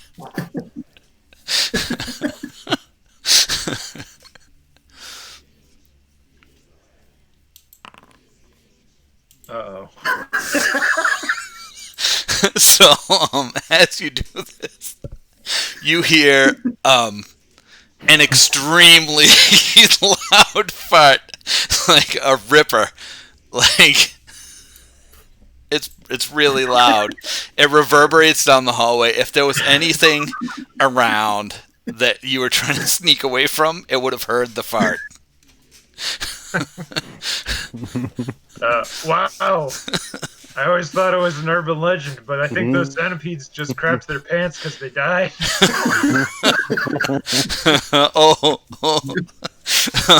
Jack, I think that now you should try to pass it off on somebody else with deception.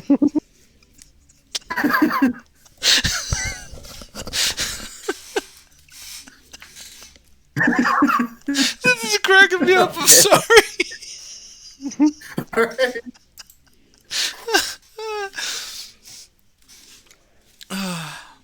Are you going to try and pass it off, Jack, or are you going to own it? Yeah. You're going to try and pass it off? Yeah. All right.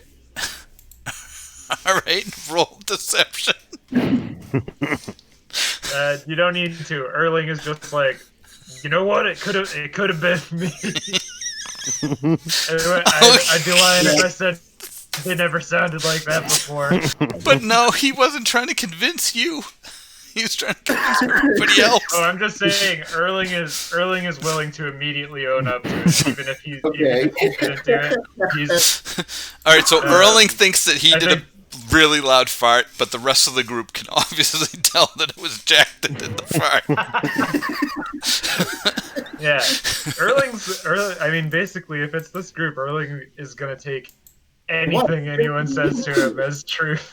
He's not the doubting type. All right, now that the farting part is over. We should get out of here before we choke to death.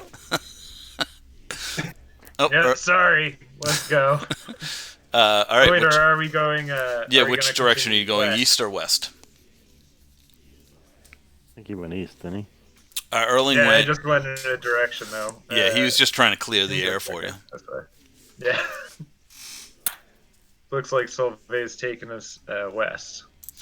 All right, so Solveig, I don't know if you heard about that room, but oh wait, Solveig, tell me, you guys are going to investigate this room a little better. Is that what's going on?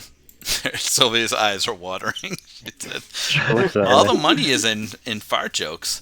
All right, so this room, as you guys enter, especially like here, Reyd and Solveig, now that you're like paying closer attention, you can see that the things that like you kicked a little bit on the floor that you thought were like rocks are actually human bones, strewn all over the floor.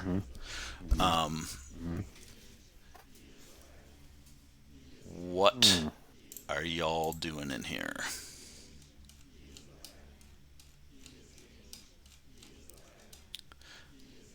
Well, it looks like there might be a staircase. Solveig, you sure you wanted to move to that particular spot? Me? I mean, I felt like just jumping over the table. All right, battle roll everybody roll onto the initiative. As you step next to the spot that's there, this like worm-like creature with like octopus tentacles like slithers out from the alcove that Jack is in front of, and we should all roll for initiative again. Let me put you into. I like how Jack is in front of it again. God damn it. All right, I think that gets everybody. All right. Hey, 20. This is a good one, so I'm gonna put some battle music on for this one. This is a big battle. Cool. You ready for this, Josh? You're gonna like this. All right. Oh, wow. All right.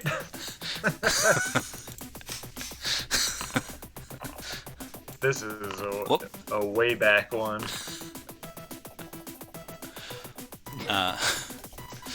For anybody who wants to know, this is Josh. Josh wrote this. Mm-hmm. An early outing.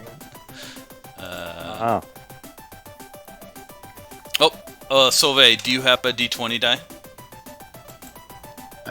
At your house? No? Here. I'll just re-roll for you. There you go. I got you. You're 16. I got it for you. Yeah, I got you a good roll. Alright. Copper is up first. Copper is actually going to... Whoa, what's happening?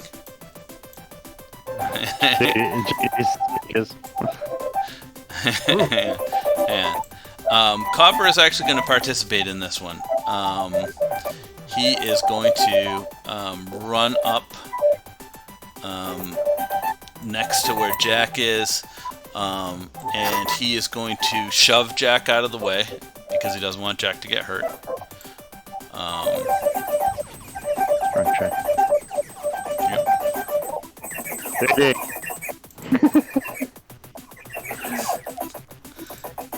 You're so loud, JD.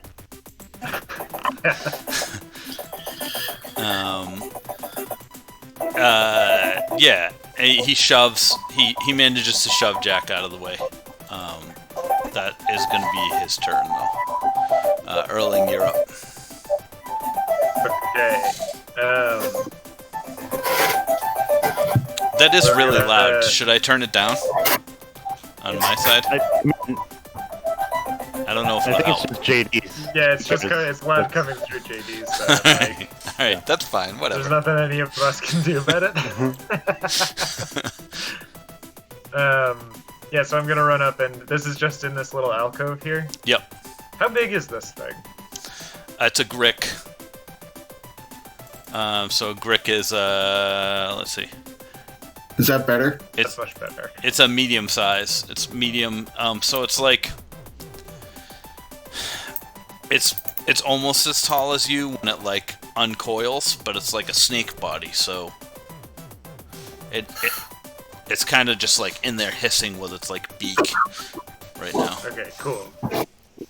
Does that help you or not help you at all? Was that all Yeah, no, I useless gotcha. information I gave you? No, that's great. All right. Okay, so yeah, I'm running up to it, and let's read what this is real quick. I haven't seen this. Okay, I'm going into my rage All right. first of all. There you go. There's one. If we were the critical role people, we and would then be I'm yelling, gonna- "Yeah!" Yep, whipping out the great axe and taking a swing. Do it.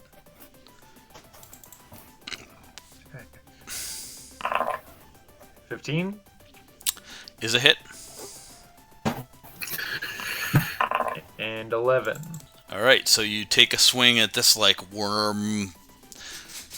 I don't know what you'd call it, a snake-dopus looking creature. Take this, you snake-to-puss looking creature! And you hit it for 6 damage. Ooh, okay. Guys, it's some kind of hard creature. Solveig, you're up. It's definitely some kind of creature. You already moved, right? So you can't move again because you moved up to hit. Yeah. Yeah. Yeah, Jess, I think you're I up. used all my movement to get there. If you're still there, Are it's these just still there. are these 5-foot squares? Yes. If Okay. if you use a ruler, you can measure. Oh, cool. Hang on. How far away do you have to be for guiding bolt? I cast. Wait, how many spell slots are you supposed to have here? Hang on. Hey, wait a minute. It's because you probably never took your long rest. All right, try it again. I actually had cast Cure Wounds on there, so you used one of them. But you have one left.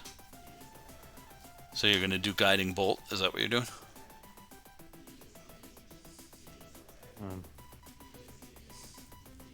You do that from in an alcove that she can't see him? I don't know actually. Let me see. Yeah, you can't really see him right now. You have to move a little bit in so that you can see him. You can see Erling, but you can't see the monster. There you go. Yeah, Hello. that gets you a shot of Guiding Bolt. Peekaboo.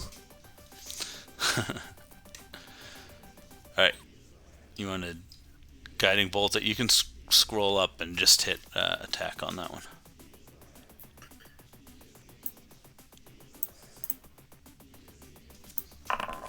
Ooh, that is that is indeed a hit. Go ahead and roll damage.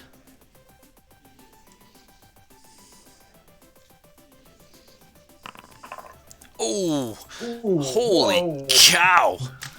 Zoinks. That hurt this thing. It like rears back its like snake-to-puss head. And I can't believe that's a level 1 spell. Cha-cha-cha. Yeah, Erling looks back at Solveig, just kind of like wide-eyed and gives her like a sort of like This thing like hisses and like Freaking writhes nod. around like it got hit by acid essentially. It's hurting. And now it is going to be its turn. It is going to attack Erling with its tentacles. Gross.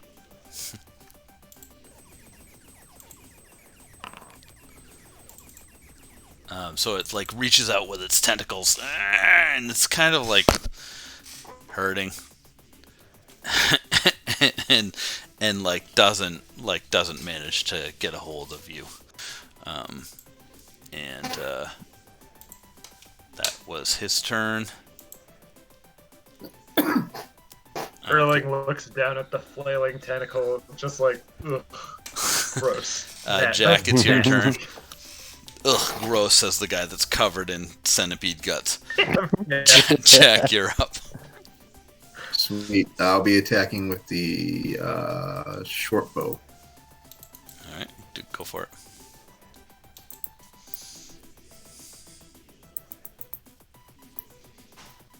And why is it not like? Why? Yep. Well, I don't know why the rapier is coming up. There you go. There we go. And make sure you do attack twice, because you get advantage. Everybody has advantage on attacks for a round. Oh, Yeah. sweet. Because of Guiding Bolt.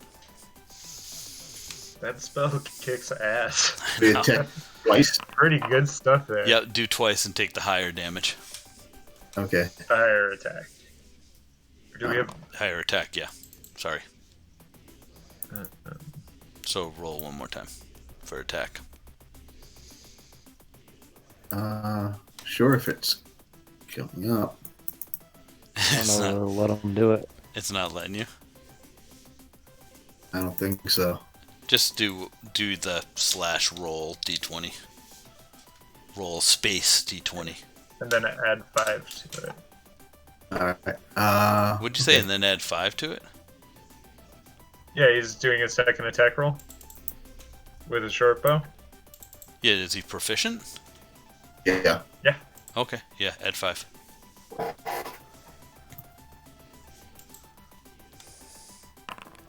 So 12.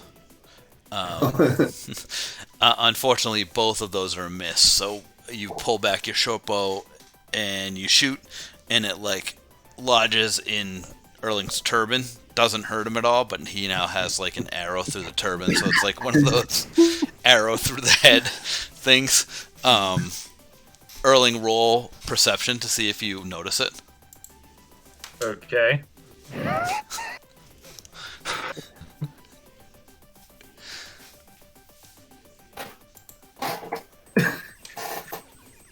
You're a unicorn now. He yells out. Erling, you notice it. Do you want to like keep it or pull it out? Or agree with Jack's leave it in for now. call I of leave it in for unicorn? now, and I look down at Jack and I say, "Well, excuse me." Reyd, you're up. Alright, I'm gonna move up, so I'm gonna hold on. Yeah, you have the measure on. You just gotta hit the person again. It's annoying. Hold on. Yeah, there we go. There we go. I'm gonna move up, and I'll cast Firebolt. Ooh. Do it. That is a hit. Definitely a hit. Whoa. Man, you were rolling like gangbusters tonight. That's just normal, right? Normal. Yep. Damage, yeah. That. See, you had All right, how are you gonna do to this? say something. How are you killing the Grick? Well, I'm killing him with a firebolt. Yeah, but describe to me. All right, Reyd sure kills him with a are, Reyd. firebolt. I the, got it. It's I got it. the end. The end.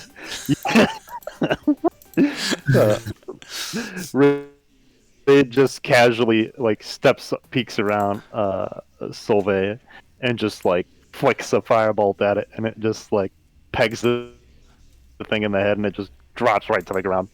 Awesome. My work here is done. And just So Solvieg does the heavy lifting, and you like do the cleanup and get the glory. yeah. Yeah. Erling looks back over at Reyd and says, Should I fall on this one too, or No. just let it go? No, we don't need any flaming unicorns.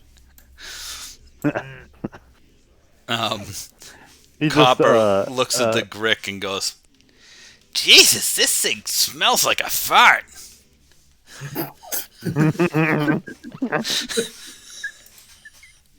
Roll a d20, JD.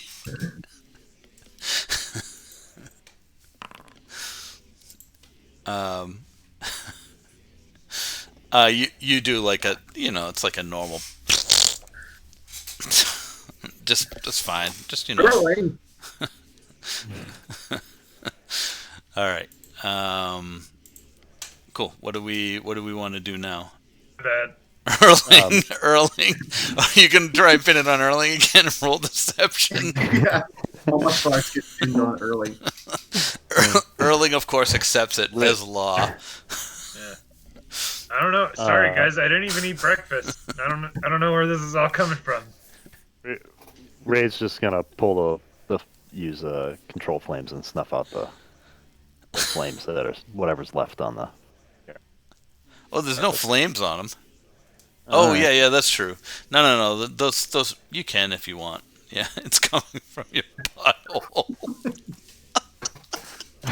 Yep. He just wiggles the flames in front of his butthole. Let's get rid of the smell. All right, what's up? So from where Reyd is, Reyd can see a staircase in a hallway, which is headed north. There's another door to the west that you haven't gone to as well. Which way do you want to go? I'd like to check the body of this creature. Yeah, sure. Go for it. Useful. Yeah, roll investigation.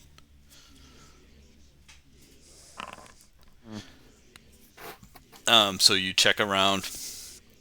The thing is disgusting, and Copper is right. It really, like, the thing reeks. It smells like, in the, like, late 90s where everybody wore sambas without socks.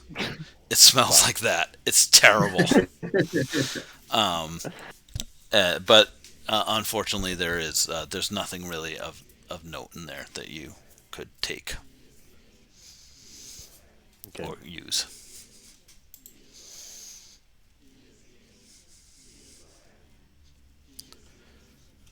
All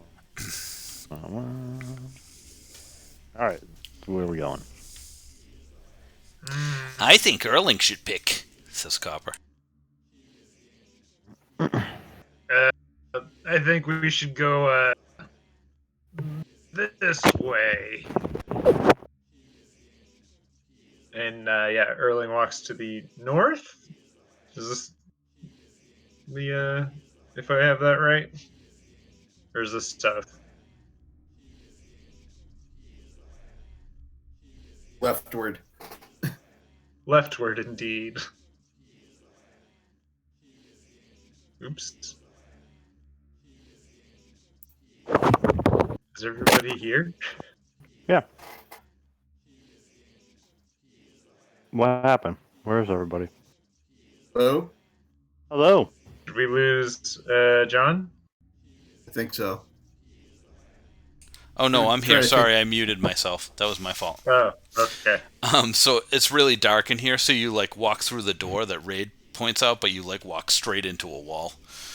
Yeah, I shouldn't go first. Copper snickers, by the way. Okay, so you guys are headed this way. All right, you're gonna try and take your ring off. Okay, roll a d20. Nope. Damn it. Nope. It's starting to get sore though every time you try to pull it off. Jess, you're headed. Okay, so Jess gets to the top of the staircase, ahead of Erling, and she can see that there are a couple different staircases here, as well as a passage that leads to the left. So You can continue north down steps, or you could go left down a hallway if you continued that way.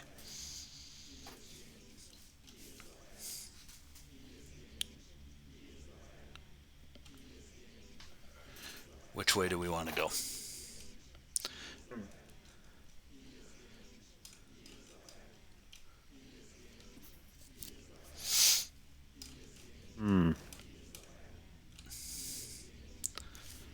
So Solveig is thinking more stairs. Ones straight ahead go down. What are the ones? One just goes down to the west, and it's kind of dark down there. Hang on, I gotta check to see what Solveig can see. And she can see further down that hallway. There is another staircase down the end of the hall there, but it's considerably longer. And the one that's straight, that goes north, there's a staircase down there as well. And she can see, sorry, hang on, a couple different doorways. There's like a pretty large opening, and a couple of doorways that she can see from her perspective right now. Nothing like of note other than that. Although you do notice, or Solveig notices, as she's like in this T-section hallway, the chanting gets a little bit louder.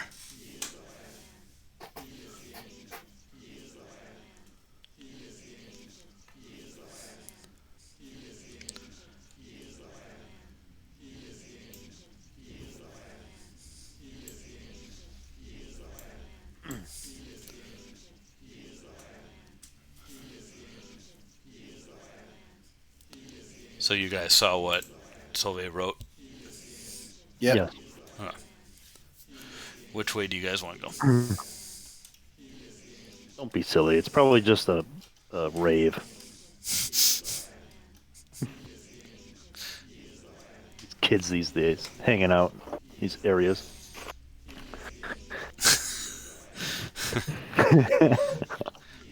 Hey, you guys, we might want to whisper or something, or be stealthy if we think there's people around. And Copper is like way in the back. Squeaky butthole over here is going to give us away regardless. Oh no. Now you gotta roll another d20.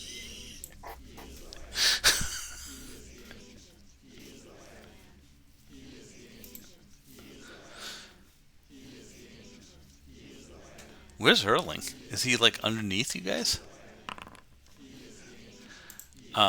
He's on top of Jess. Jody, Yeah, I'm around. JD lets another normal sounding fart out.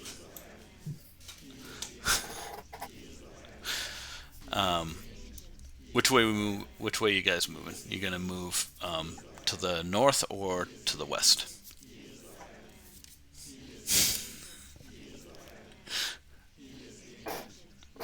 Whoop. Looks like Solveig, wait. All right. Well, Solveig made a move. So hang on. Solveig, you need to... shit. All right. Hang on. Solveig, you move down. So Solveig moves down the hallway to the west. And there's a cracking noise. And the floor gives way.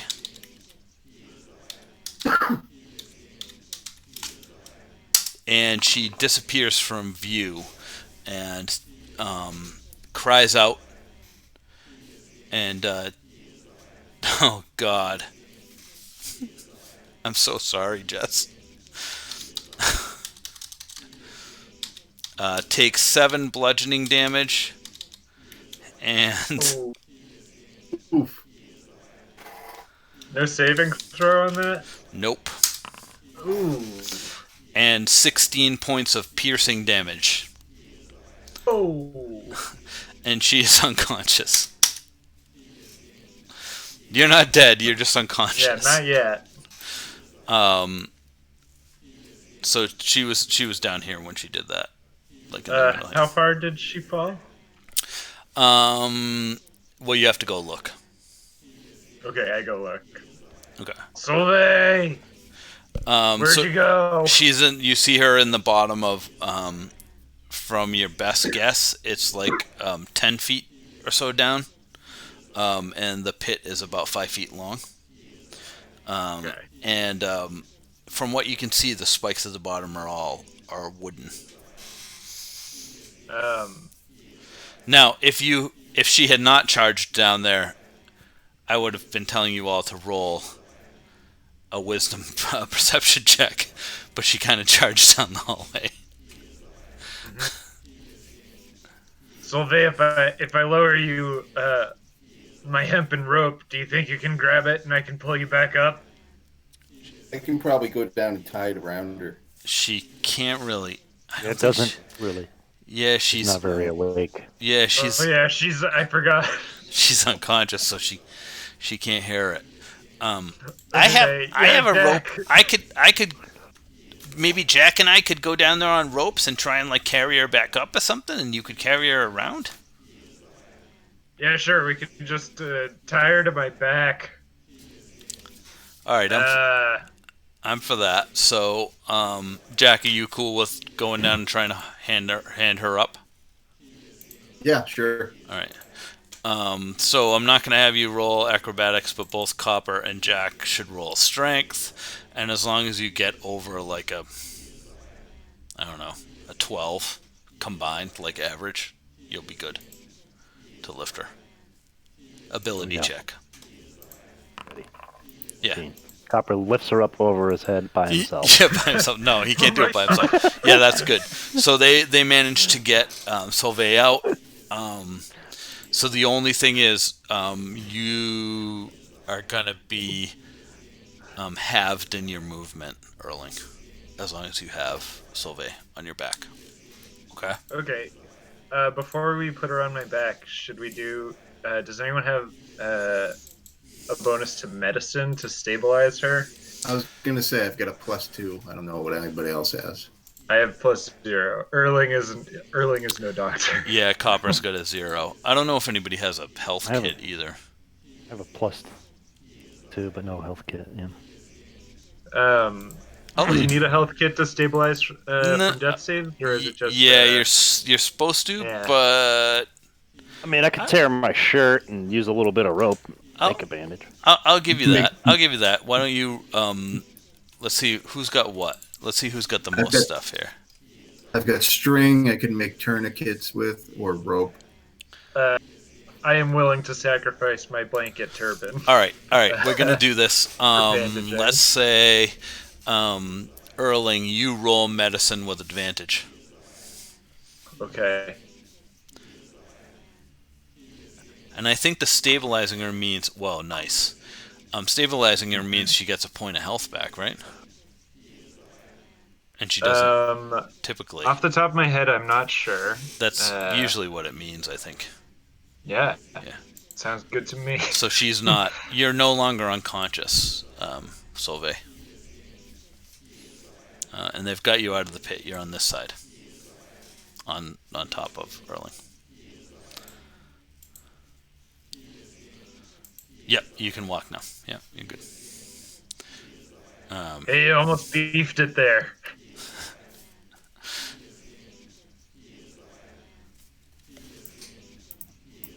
No, Erling is not halved anymore. Yeah, no, because he's not carrying you, unless you really want. Let us know if you need a hand, though. You're still pretty fucked up. Yeah, I think Solveig should be in like the middle of us, where like. So you've got in front of you now. You've got sort of a 5-foot gap. That you'd have to like climb down and climb to the other side, or I don't know, maybe Erling could try to toss people across. He'd be able to toss Copper probably, and Jack maybe. Yeah, no problem. How far is it? It's 5 feet. Oh, I could. I think everybody could jump that, couldn't they? Yeah, I think I could. Yeah, I guess. Yeah, with a pretty low acrobatics check. Yeah. I've got like I can dash, so it's like Let me check that out. What's that? What's I don't see your dash. But that's cool. I believe you. You can dash. All right. So Jack just run. If you want to, all I'm saying is if you want to go that way, there's an obstacle to get past. yeah, Q's only to take dash, disengage, or hide action. It does affect like jumping and stuff like that. Okay. I don't remember the exact parts of it, but Erling, I just upped you to level 3. Sorry. Thank you.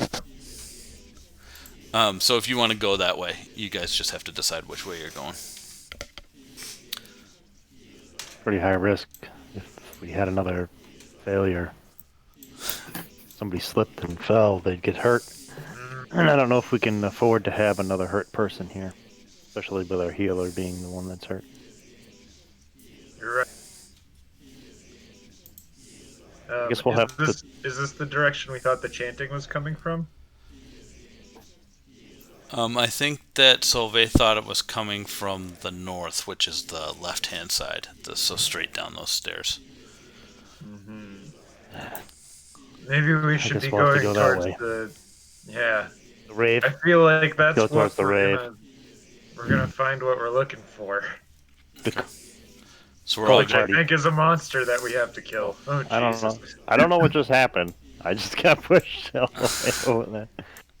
All right, so well, you I guys... guess I'm in the room. I'm moving you a little bit. I'm moving you here. Okay. So as you guys move into that room, the chanting gets a little quieter again. Sort of back to the level it was before. In this room, sorry, I'm having trouble with my computer. Okay.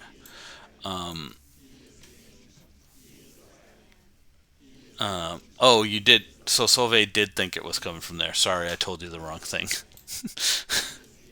Would that have changed what you did? Would you guys have tried to go down the hallway if you thought that was where it was coming from? Because we can switch what you're doing. I wouldn't have changed what I was doing because it's still a chance of everybody getting injured really badly. Okay. Yeah. Okay. yeah. All right. So, Reyd, you can see here. Is anybody, Jack? Have you relit your? Do you still have your lantern out? Yeah. Okay. So you can all see a pretty large room with a number of rooms kind of branching off of it. In the middle, there is what appears to be a well with a wooden bucket hanging over it. That appears to be a well.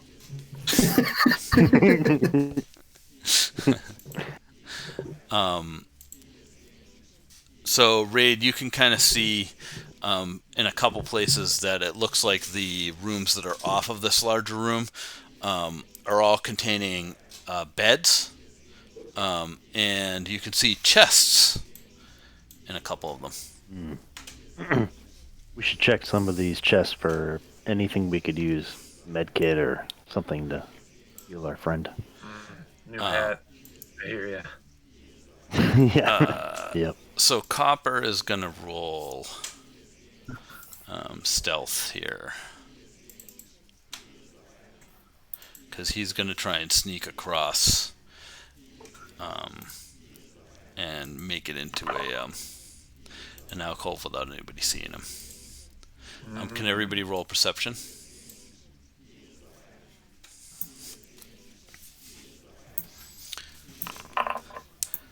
Higher than a 12 catches him.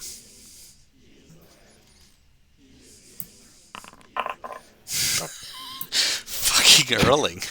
Erling. Yeah, wow, paying a lot of And Jack. attention. So You guys can't see. yeah, so Dark. well, no, he's got his lantern. So Copper's like sneaking over here to this door, and it's up to you guys if you yell anything out to him. Hey, where are you going there? Yeah, and I'm just looking around like everybody else. And he's gonna roll deception for that one. Erling says, that makes sense, and walks into this room to start checking it out. Roll perception again, Jack, because he's trying to deceive you, and he does. You totally buy it. You're like, oh, okay, yeah, that makes sense. We're all looking at things. All right, so Reyd, you go into this room, and what are you doing in there? Are you checking the chest, or? Yeah. Whoa! What the hell just happened? Guys, Copper just disappeared. Yeah. I'm too powerful. I moved Copper right through the walls off the map. All right. Okay, so here we go. You find a bed, of course, and the chest, which is locked. So, and Copper yells out, "Yeah, guys, mine's locked over here too, in this room. Does everybody else have locked chests?" You know mine was locked. I just had a feeling. The DM told me. Yeah. Is there any water in the well? God spoke to me. What's that, Jack? Is there any water in the well?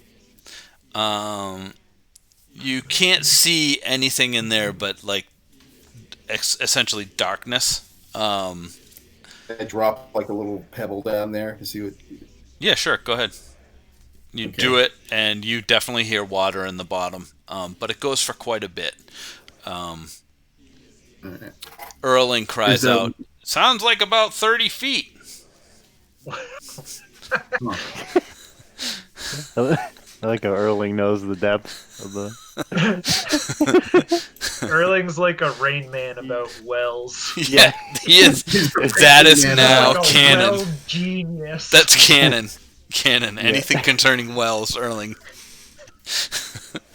Advantage on any rolls about wells. Hey, Jack, you think you can open this chest up for me? Sure, let me give that a try. Yep. I just lay on the bed. So, do you have a thieves? Do you have a thieves tool kit? Yeah. So you're gonna actually roll dexterity on this one. Okay. Because I had you do it wrong the last time. Yeah, I don't think we did it right that time. But am I doing advantage or? You should add your. You should probably be adding your proficiency bonus. It's gonna add it automatically if you do it through the if you do it through. Yeah. It doesn't matter. Yes. Yeah, no, you got it. It adds it automatically if you roll it through Foundry. Yeah. So Jack, you open up that chest. Are you gonna look inside? Yeah. All right. So you kind of open it up and you rustle through there, and there's some like tattered clothes that aren't really usable. But as you dig further, you pull out a hairbrush that looks like it's made out of ivory, and it has really shiny, silvery bristles on it, which are actually silver. This item is worth 25 gold pieces, so you could add the brush or just 25 gold pieces to inventory if you want that. I'll just add the brush. Are you so I Reyd is right next to you. I'm imagining you're like telling him. Are you telling him what was in there? Or are you trying to sneak it out yourself, or? I'll tell him. All right. Okay. Copper is going to try and do the same thing over here. He's going to try and pick the lock on his. Any dick elves in there? No elf wings. Copper gets this one open up here.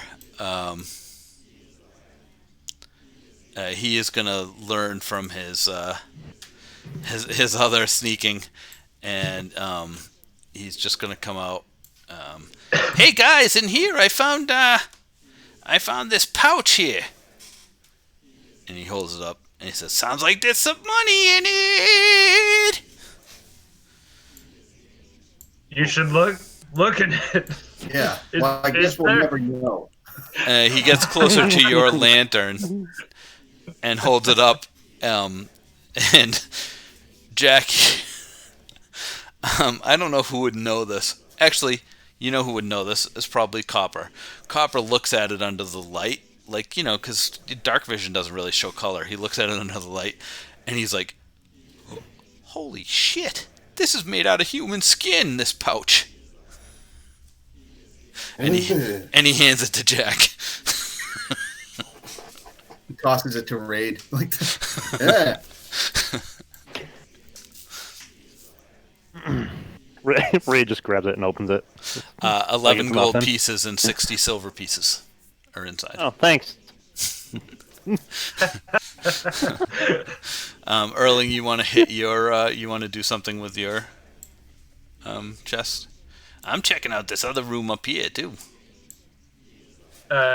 Yeah, Erling takes out one of his smaller hand axes, and is just gonna. Is there like a lock on the chest that I can try and just bust off? Yeah, they're like hang on, they're padlocks, rusty ironed padlocks. All right, yeah. So I'm gonna just specifically try and hit the padlock rather than just slice the chest in half with my giant axe. All right, higher than a 17 strength will do it. Okay.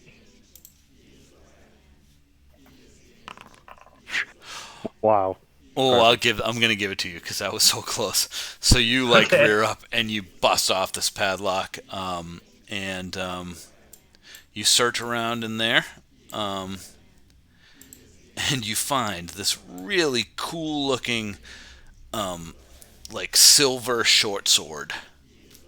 Hey. Or 110 gold pieces. All right. Because that's about what I'm it's going worth. to. Yeah, I'm gonna keep it as a sword for now. Because that sounds awesome. Silver short sword. Correct. All right.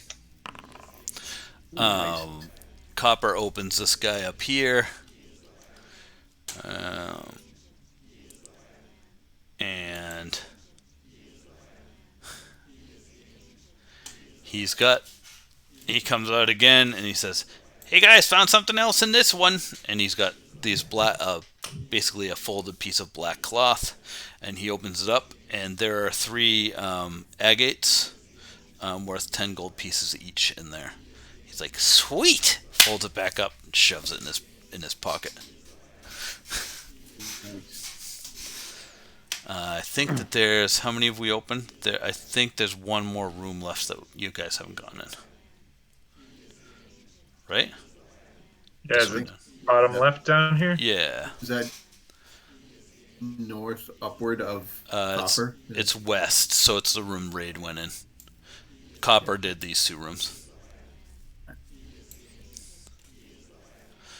Jess is just sleeping in one of the beds in the other room. By the way, you could take a short rest and regain some hit points if you wanted to here. It's up to you. Probably for the best. At least for one of our companions. I think she needs a short rest. Okay. Yeah. Do you want to say you're taking a short rest while the other people stand guard? And I'll let you open up the thing. So you can short rest yourself there. Erling is sitting in the room with Solvieg, reciting his favorite bedtime stories to her.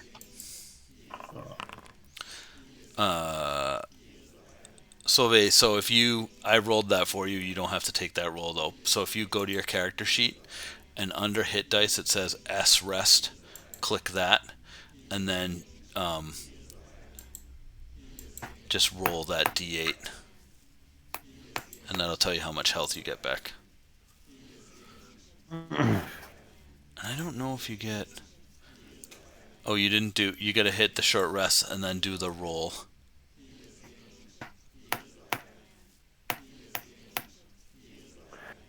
I'll do it for you. My God, what a tragic short rest that would be. I think you got... I feel so I think when I rolled... unrested. You got 3. You got 3 hit points back. So that's good. You're up to 4. Hey there, 4 health. little champion. Hey there, little guy. Sorry, that was my fault because I rolled it for you. You know what? Because I did that, just do the long rest. So click L rest. Would anyone be interested in taking a real life short rest? There you go. You Either need now or in a bit. I could stretch my legs a bit. Yeah. Go ahead and why don't we get up and take a quick break? We Okay. got like, I can go for probably like 45 more minutes if we wanted to. Yeah, I can do that. Okay. Cool. All right, let's take a quick rest then. BRB. Dig it.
I am back.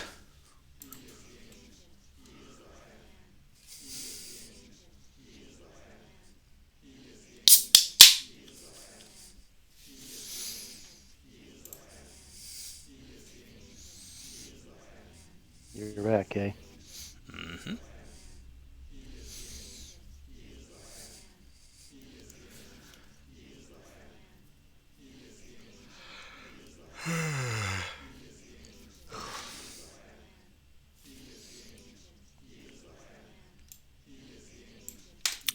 The chanting is really annoying. Huh? I said the chanting is really annoying. Turn it down. Then you don't have to listen to it. You know, it's part of the ambiance. Dungeon Masters Guild for that one, Josh. Oh yeah. Ugh. Ugh. I really don't like milk stouts. Why are you drinking it then? I don't have much beer left. Have you tried buying some? Yeah, I don't know. I didn't feel like going out today. Yeah.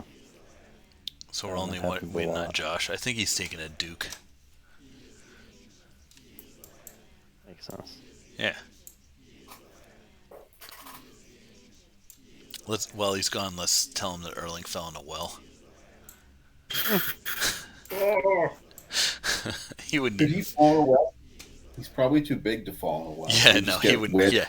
Yeah, he wouldn't fit. He'd just get wedged in there. Feet kicking. I really was hoping, Jack, that you would like lean over and look into the well instead of dropping a pebble in there. Yeah. Yeah, because I think it would be fun to have Jack stuck in a well. Well, baby. Yeah. Inspiring story of a well rescue. Yep. Oh, Help! Help! My Jack fell in a well.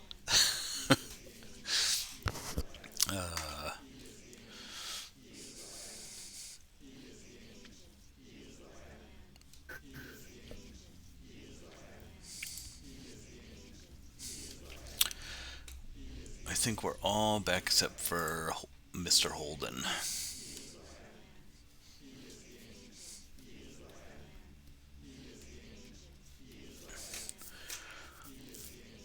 So this new plugin that I installed that gives me like the... Yeah, that makes sense. JD can smoke those a lot faster than him. yeah. I got this plugin that makes it so that you can like control your voice through Foundry, Yeah. but it's not particularly useful because like if you make it automatically connect to voice, it like just puts you into like a private voice call and not like you can't like pick the channel that it goes into, which is weird. He's smoking and taking a dump at the same time. I'm back. And I currently am smoking and taking a dump at the same time. Nice. You've guessed correctly, but it's happening now, not then. All right. So what's the what was the total haul that we got? Did everybody add stuff to their inventory? Yeah, we haven't done this room that Reyd and I were in, I thought. Have we? Yeah, we got I one. didn't- We saw I that didn't last room. add anything to my. Yeah. So you I had. didn't know if you did it or. I can do it for you if you want. Where are you? You under Jack? Oh yeah, Reyd, you got the skin bag full of money. Yeah. I did, and we hadn't. We were ready to check this chest, but we hadn't yet. All right, hang on 1 minute. I gotta add human skin bag.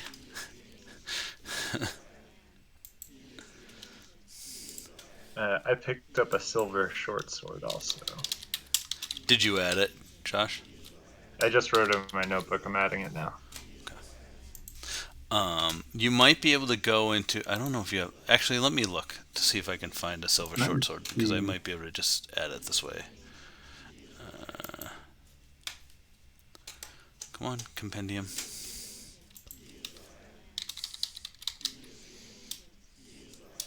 Nope, I can add the silver horn of Valhalla though.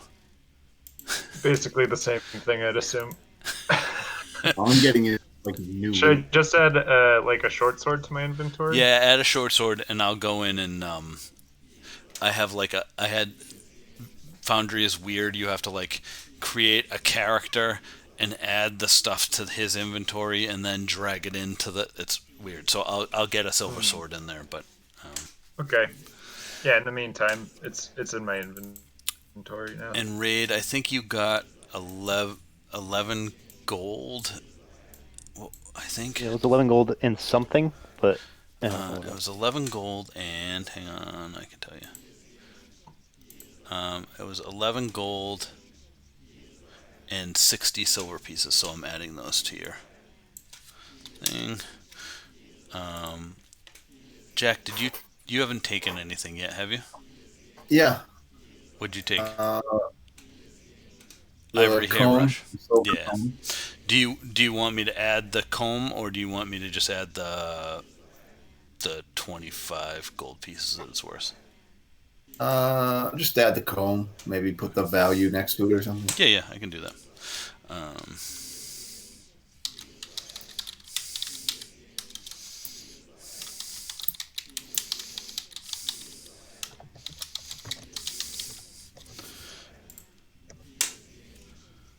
Wait, come on. Wait, where'd it go? What the Are you adding this stuff on Foundry or on D&D Beyond? I'm adding it on here on Foundry.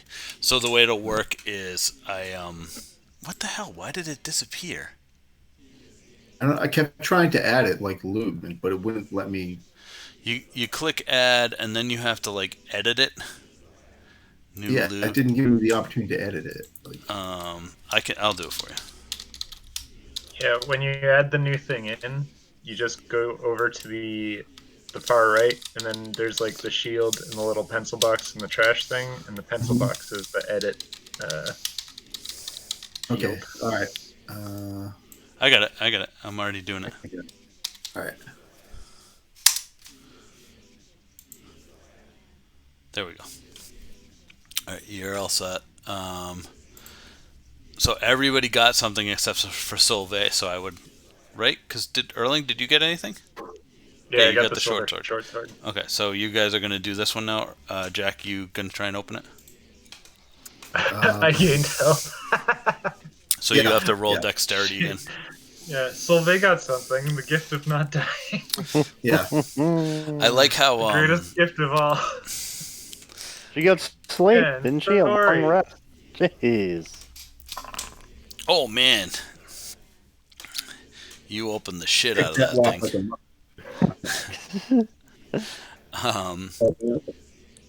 And oh shit! Wait a minute.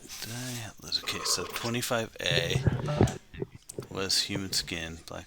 Okay, so this one, you kind of rifle through there. Jack's about to get another curse. It's. I wished.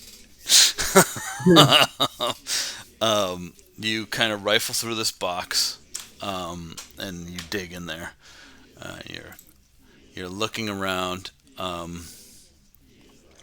and there are two. There's like two stones that have like faces carved into them in there, and there is an eye patch, a black leather eye patch, with a carnelian in it, and it's worth about 50 gold pieces. I have no idea what a carnelian is. This must be some sort of gem, because the eye patch is worth 50 gold pieces. So Is it a magical eye patch? it is not. Although, roll Arcana, Reyd.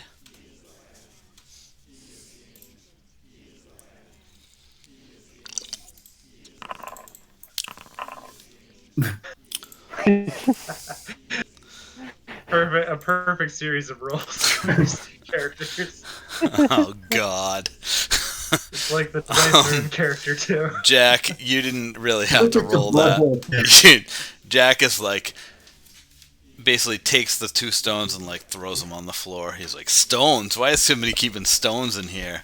Reyd scoops them up because he can't tell what they are, but there's some sort of like magical energy coming off of them that he's sort of like drawn to.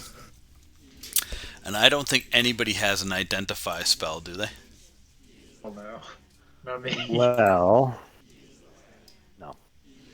No. I just have detect magic. I can't figure out why Jess has... Oh yeah. Jess, you have all these like 6th level spells and shit because of your doll. Don't forget about your crazy shadow blade and mental prison and all the stuff that you have. Okay, so what do you want to do? You want to just pocket the stones later? And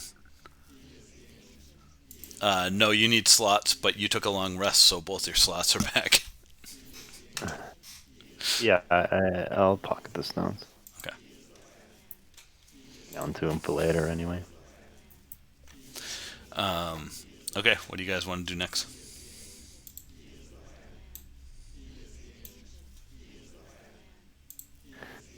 Let's see, where are we? Jess, All right. Jess, how many spell slots do you have total? She should have, Two. because she's level 1, she only has 2, I think. Oh, She should be level 3. Oh, okay. Yeah, she should be level 3. I don't know how many she gets at level 3. Can you... I got the book out. She's supposed to have 4 level 1 spell slots and 2 second level spell slots. Okay. Yeah. Hey, Jess, can we take a time... Jess, take a time out. I want you to... I'm going to fix it for her, and we're going to do it right now. Okie dokie. I'm going to put a link in the chat, Jess, and just go to that link and then join the campaign with your character. Okay? Hang on. I'm going to put it in the guild hall.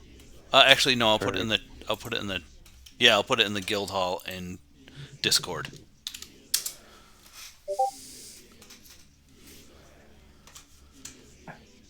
That's my laptop. Yeah, it doesn't matter. It doesn't matter what you do on the... Oh. Yeah. Cha-cha-cha. Oh, okay. Hang on this. Well, you need Discord for your phone, then. No, just... here you go. I put it here. Click it in here. I think it should still take you there. Yeah. Solveig's speaking nonsense. She's possessed again. What is this laptop thing? Oh, I know what that is. It's the top of your lap. Ask me another one.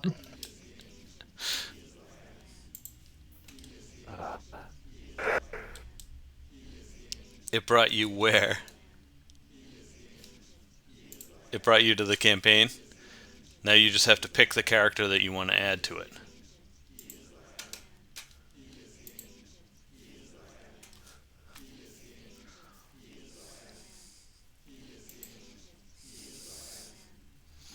Awesome.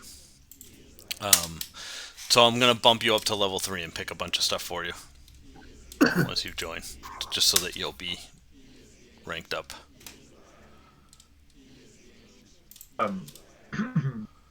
In the future, too, Jess, I don't know if you know the, like... Oh, uh-oh. Why'd she go away? No, she said it says there was a problem and it won't let her join. Oh, Jess, why do you have to be a problem child? Hang on. Alright, we'll have to do it later. Sorry. Oh, now it, now it did. Alright, hang on. Cool. I was going to briefly mention, too, Jess, while you're doing something else, and you're probably not focused too much on something like this, but as a cleric, every time you rest, you get to refresh your spell list for the day from, I think, if I remember right, it's like kind of the entirety of cleric spells that exist that you have access to at those levels. Yep. You prepare them every long rest. Unlike a wizard spell book or whatever, where it's like you learn these spells, you get to switch it up Hey, every day, pretty much. Jess, I have a question for you. Do you want what domain do you want to be? Life, Forge, Grave, Knowledge, Light, Nature, Tempest, Trickery, Twilight, Unity, or War? I think she was life. Yeah, that's her only option. I have more options. Oh, right. We can just keep it at life. It's fine. We'll just keep it. You making cigarettes or something? Yeah. Let's see if she doesn't know. Oh yeah. Kind of sad that I'm just know gonna. that. It's kind of sad. I know that by tone, huh? No. All right. That's fine. I just bumped you up. I didn't pick any of your stuff. Hang on. Let me.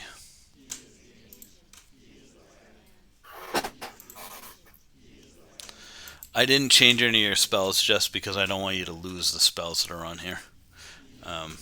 So you're good. You're level 3 now. Okay. Now we can move on. Cool. What are you guys doing? Um, We've got like probably 15 more minutes or so, and then I have a closing thing that I want to do. Okay. So this room's like, we did everything in this room, right? Mm-hmm. There's no other, like, entrances or exits? There is wow. so to the east, there's a staircase that goes up. Uh-huh. And then there's the staircase that you came down, which is to the south. Which is south right. Yeah. Where Copper is, the other staircase. Let's follow Copper up these stairs. Oh man, all right. What are we doing? Are we gonna go quiet? What are we doing? I think in general we should probably be going quiet at this point. All right, everybody, as much as we can. Let's just all roll stealth again, because it's been a while since we rolled stealth. And I'll like average it out essentially.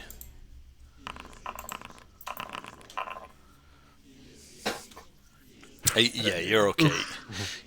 You're stealthy enough. Erling rolled low, but everybody else rolled high. So Copper moves up the stairs, kind of looks around the corner, and then stops. And he turns to Erling. I think this is the same room that you and I checked out earlier. Oopsie. It looks like the same table. Should we keep going this way, or? I mean, pass it down. Let's forge ahead, huh? Let's do telephone. Pass it down. Okay. Hey, Jack.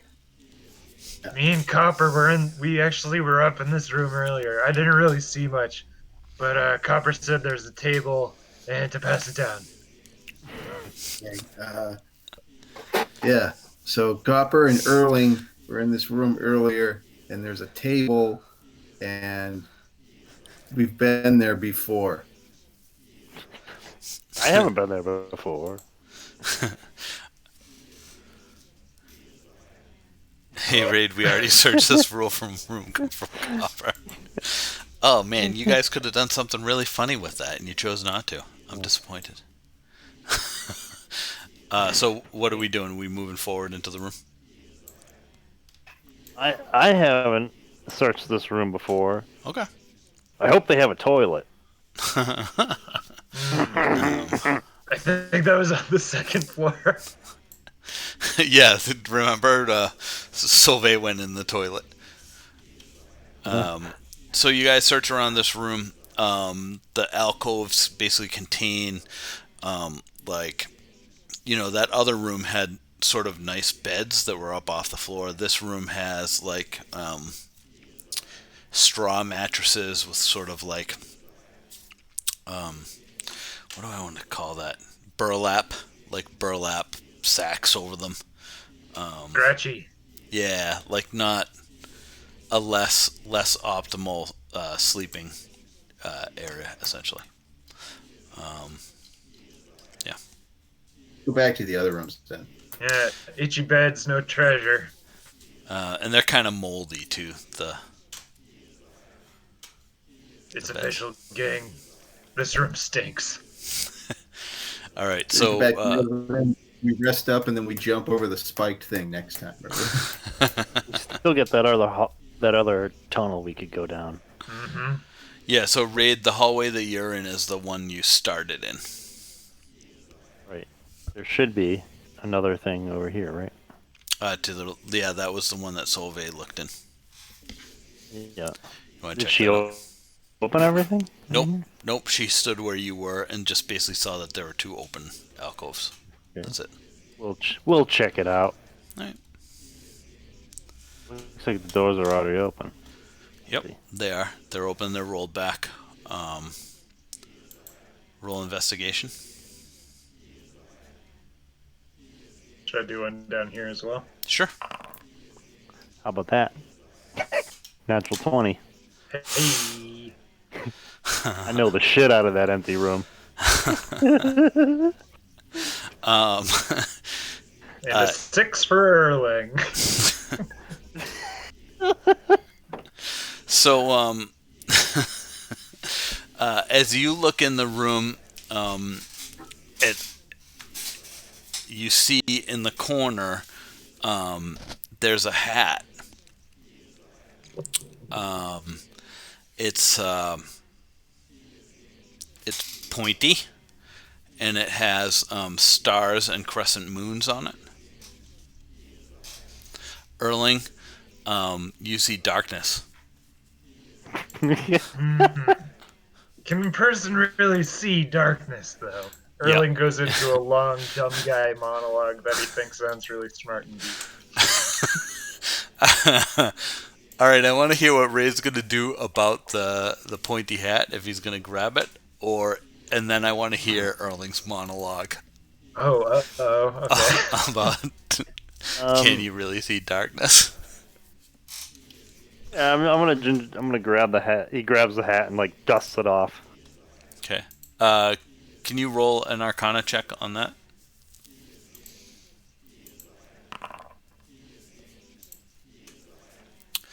Oh, that's good. You actually recognize this. You've read about it in one of your books. There's a colony in Faerun where the gnomes live called Gnomengard. And they basically specialize in creating magical items. This particular item is called the Hat of Wizardry. And basically, and I will add it, sorry,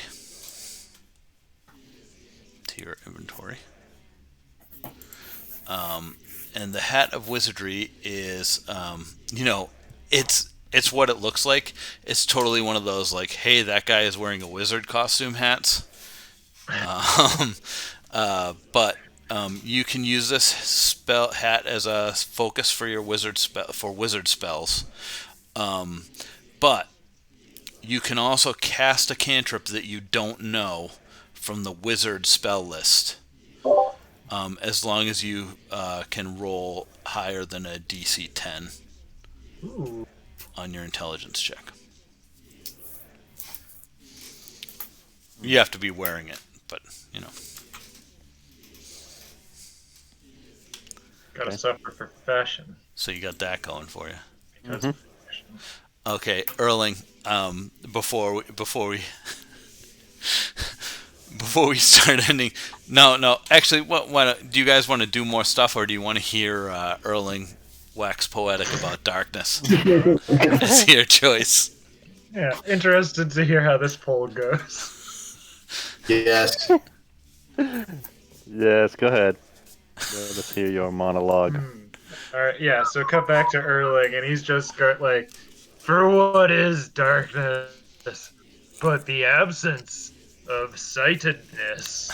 And he like looks over at Reyd with a really smug smile, like this guy gets it. You see, or don't you? When one is in darkness, one cannot see. So how does one see the darkness that one cannot? Eh?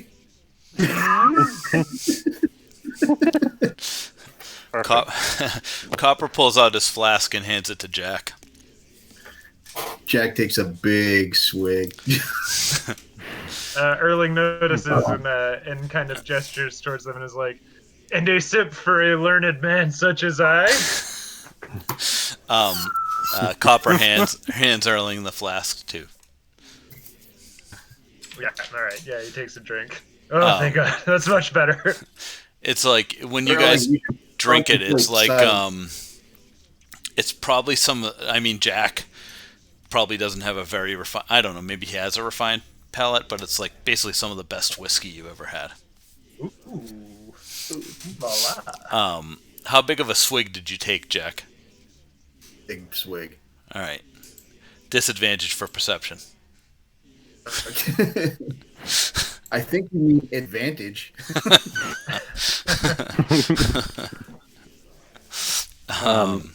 So does somebody else want to take a peek in that room? It's all dark. No, I think I got it. Just darkness. Solvieg, do you want to look in there?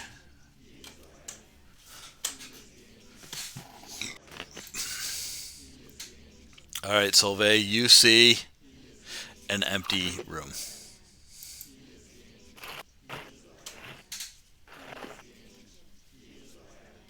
Boom, boom, boom.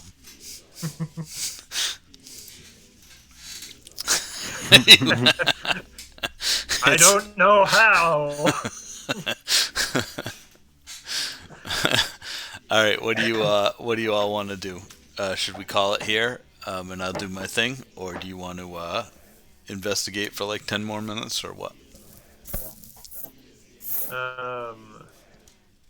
Yeah, I can keep going for a bit if everyone else can. Yeah, I think we should clear the next room, whatever it is there, if there's something else. Okay, so you want to head through. Where do you want to head?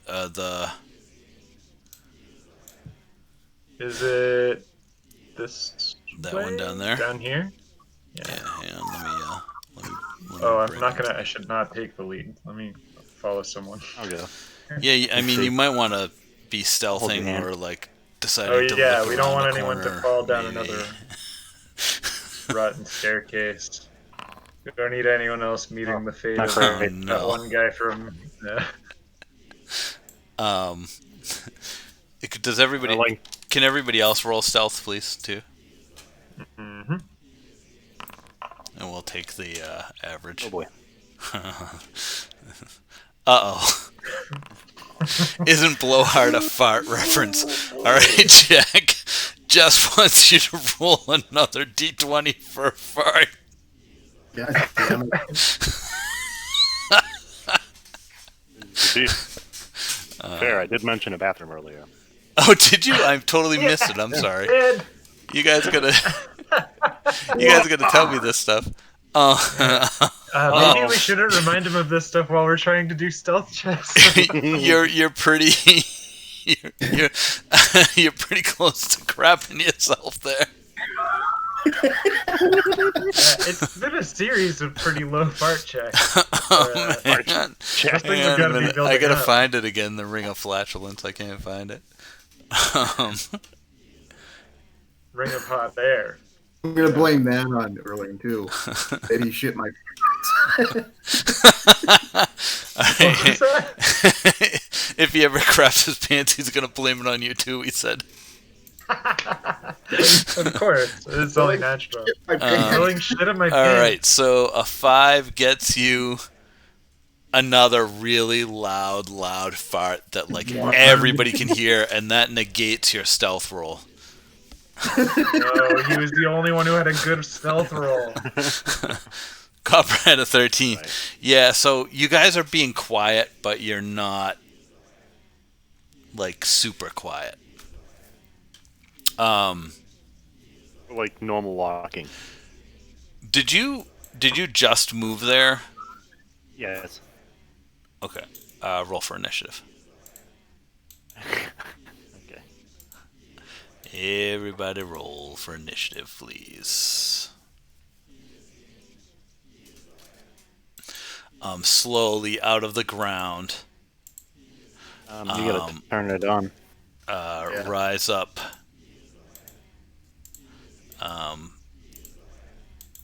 On either side of you, Reyd. Some ghouls. Did I get everybody in there? Solveig's still up in the crypt. Am I in there yet? No, it's because you're covered. Hang on. It's really just me, Erling, and Copper right now. Oh yeah, where are you, Jack? I'm right behind He's in the corner. Isn't he? Solveig.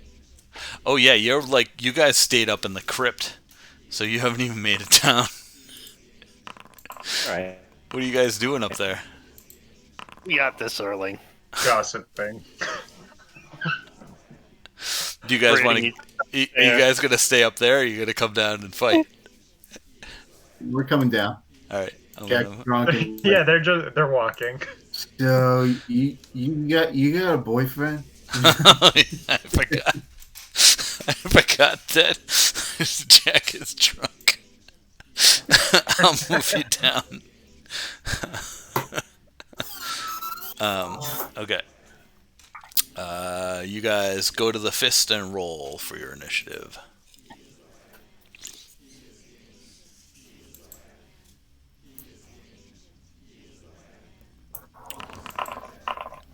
shit.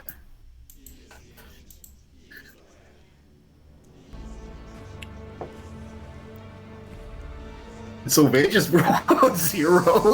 Wow. Oh, Jesus. You didn't even roll a 0.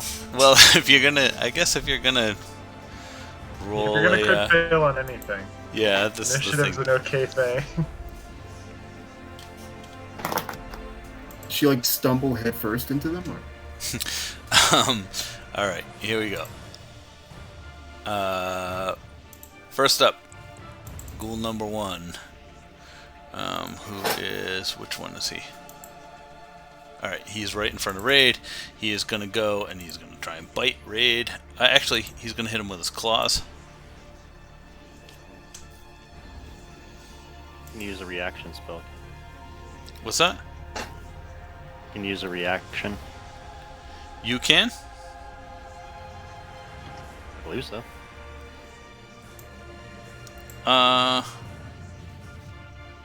I don't know, because it's technically surprise. Okay. Yeah. I'll be fair though.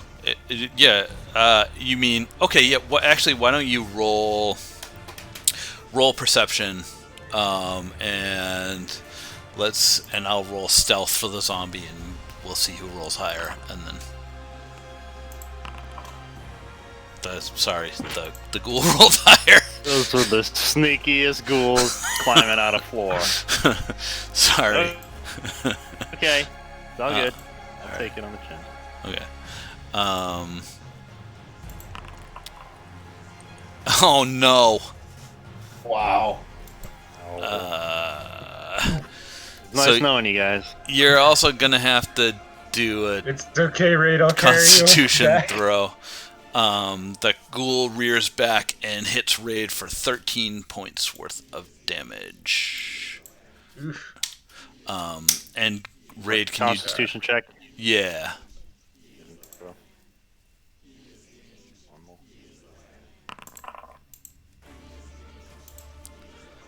Great. Awesome. You're not prone, or you're not paralyzed. Wow. Which is a good thing. And now it's your shot. Not happy about this.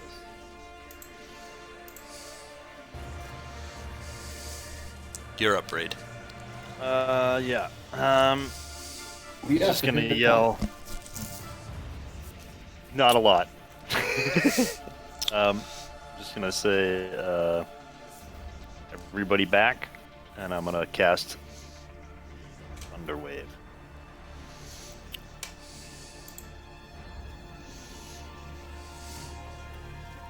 And I think I just rolled a... You just rolled damage, and I just have to roll a saving throw, right?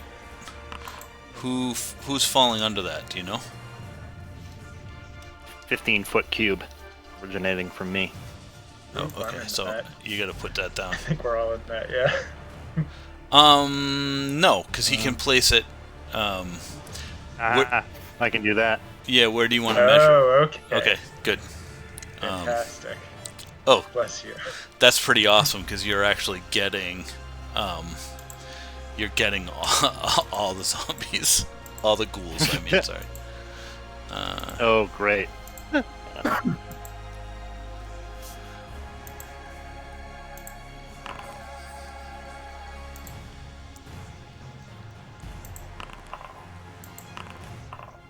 Okay, there's one more. Which one didn't roll? Let's roll this one. I'll just roll this one again.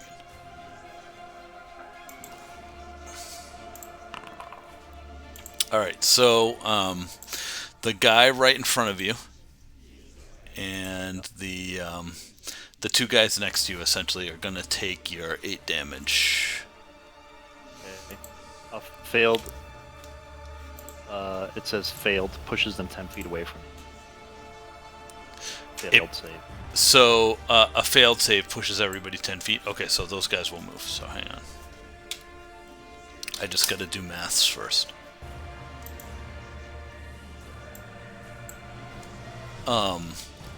So not only does this push one of these guys, it pushes them back, but it pushes him back with such force that he rams into another zombie at the end of the hall. Sorry, I keep saying zombie. Ghoul. It's not a zombie. Ghoul. They're different things. And both of those guys are now going to be prone.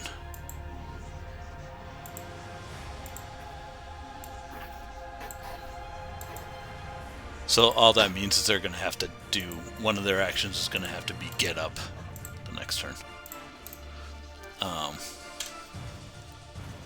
This guy got pushed back too. He's there.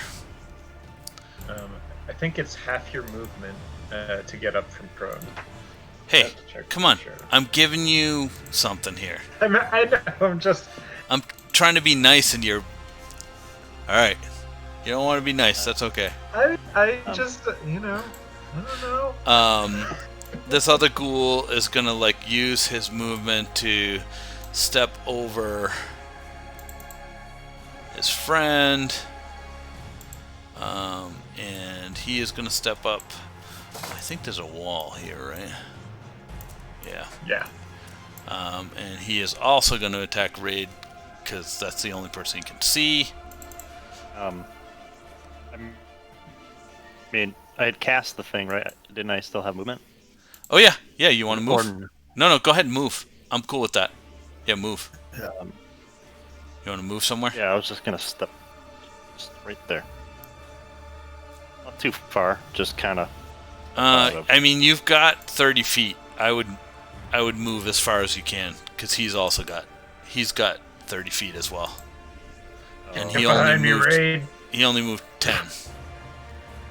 All right. Well, I'll get rolling in it. I'll try to get her behind early. All right. Roll acrobatic. No, roll athletics.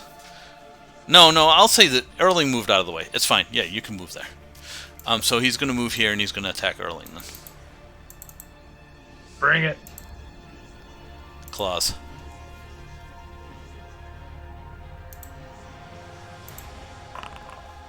Oh yeah, that hits. Roll DC 10. Sorry, it's a Constitution. Save? Yeah.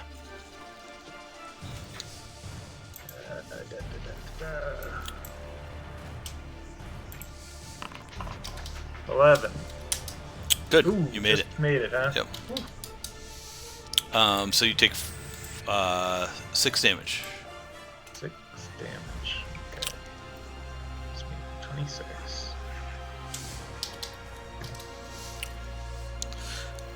Now it's going to be Erling's turn. Okay. So I'm going to go into a rage. Rage it up.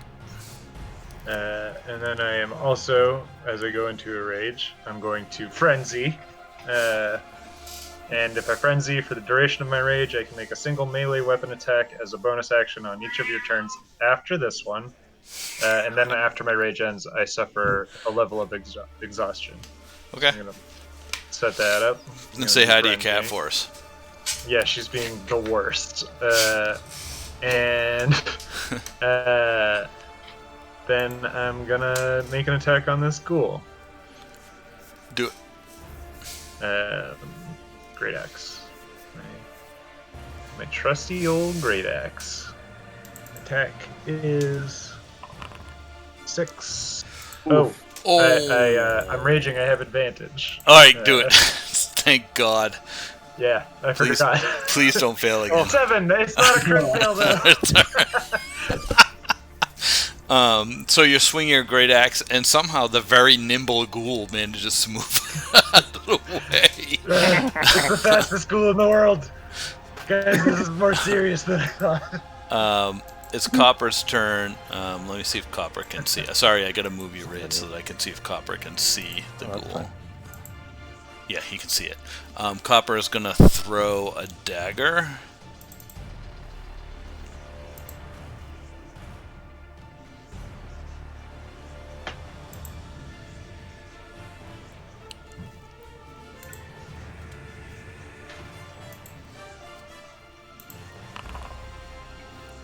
So he rears back, throws the dagger, and it like narrowly misses the ghoul, even though the ghoul is standing perfectly still, and kind of clangs into the wall and goes down the stairs.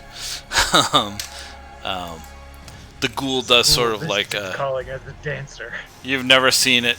Like, the ghoul does like a drunken ghoul matrix, essentially, and avoids it. Now it's going to be this ghoul's turn, and he's going to use his action to stand up.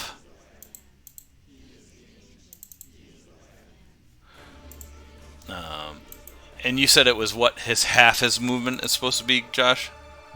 Half the movement to stand up. So he'd still be able to move just, half. Alright, so he's going to move here, and he's going to attack you with his claws. Okay.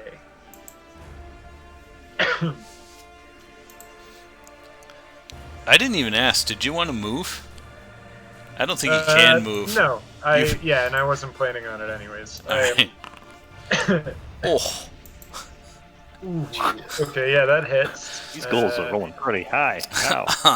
Let me do my saving throw there too, huh? Yeah. Is it Constitution? Yep. Okay.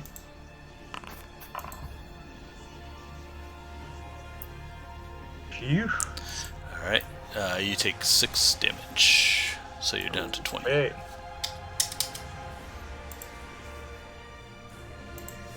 Still feel fine. Now it's Thank Jack's. God, I'm level 3 now. Jack, it's your turn. If you're gonna try, it's gonna be really hard for you to do anything from there. Yeah. I don't know. Do you want to try something sassy? I don't know. You let me know. Jump on the table and maybe fire an arrow. Yep, I'll give you that. That sounds good. Okay. Erling, roll athletics. Yeah, that makes sense.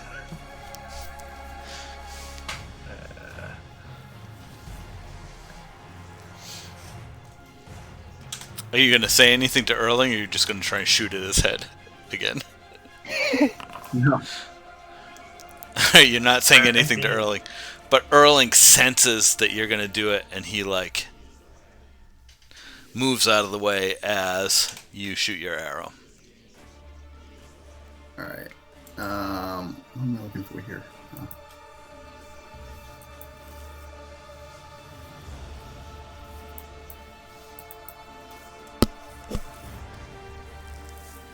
Why can't...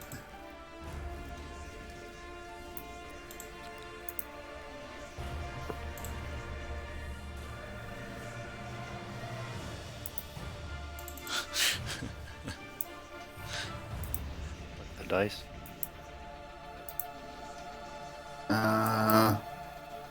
Shit, why can't I... Wait, where am I going here? I can't find my weapon. Go to inventory.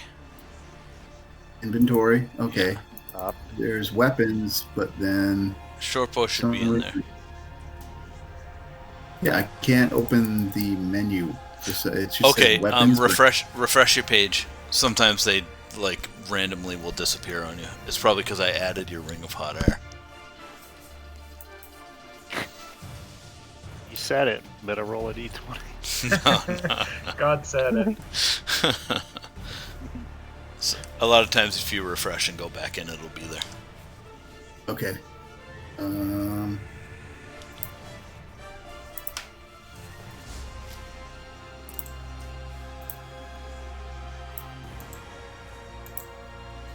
Why can I can't open this menu for whatever reason.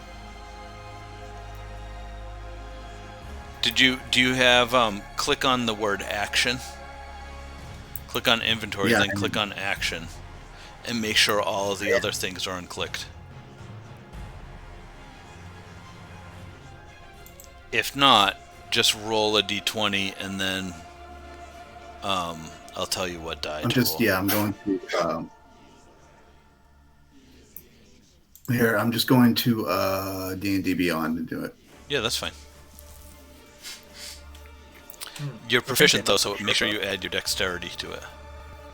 All right, so I have to do the 20 first, right? Yep.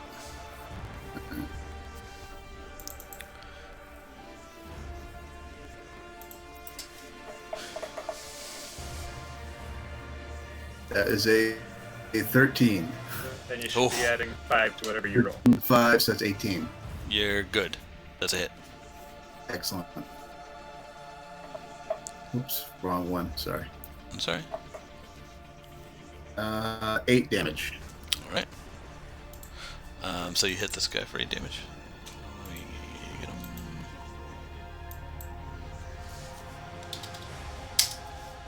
him. Let's see here. This ghoul is where? It's this guy, one of the guys that you hit. He gets up.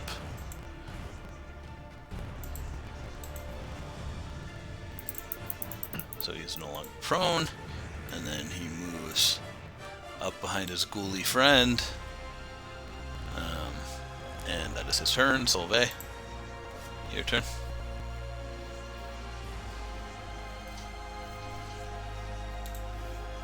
Alright, there it is. Oh man, I hope Solveig casts one of her 6th level spells. Oop. Oh, Shadow Blade! Shall receive. A sword of solidified gloom. I think you have to be... Okay, so you're going to throw it, I'm imagining. That is a hit. Roll damage.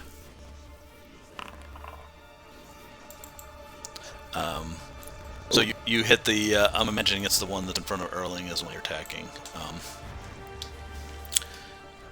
He kind of like staggers back a little bit here. Is it a 6th level spell?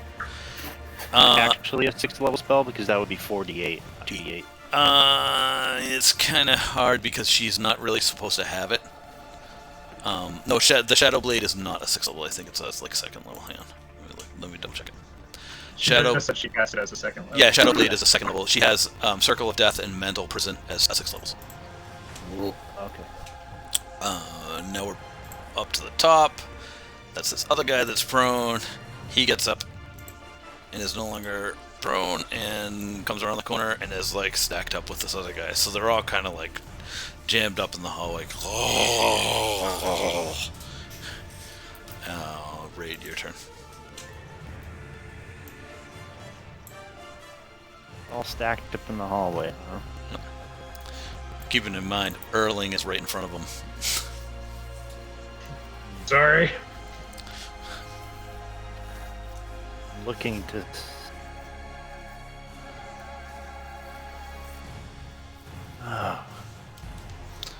Let's see who you can see. You can see... See, like, the first guy. No, you can see 3. You're catching the shoulder of the 3rd guy, too. Yeah.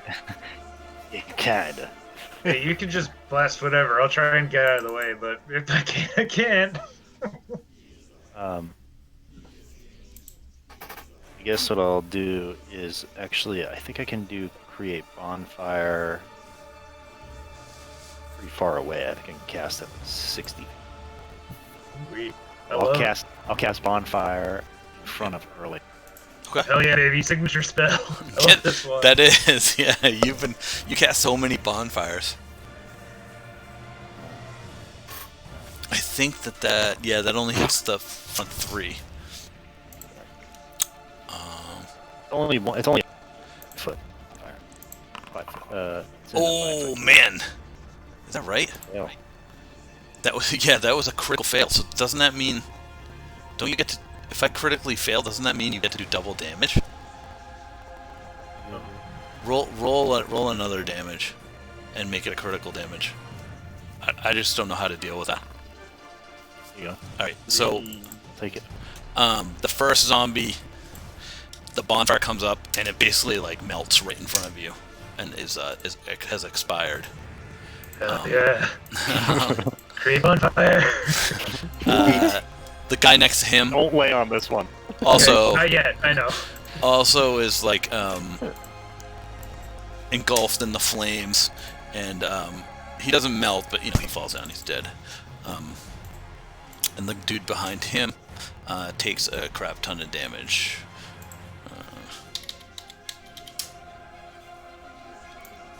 And is looking pretty hurt. He's kind of like stumbling backwards. So you got these two guys are dead. The guys right in front of you are dead. So you can step over them now if you wanted to. Which means that it's Erling's turn. Okay.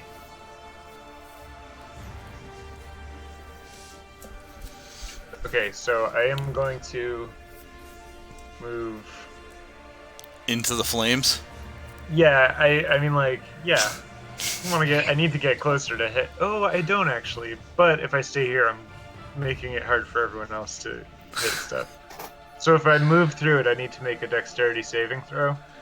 Yeah, I think. Yeah. So I will. Okay. I'm gonna move off into the side over here. And I'll make my dex save.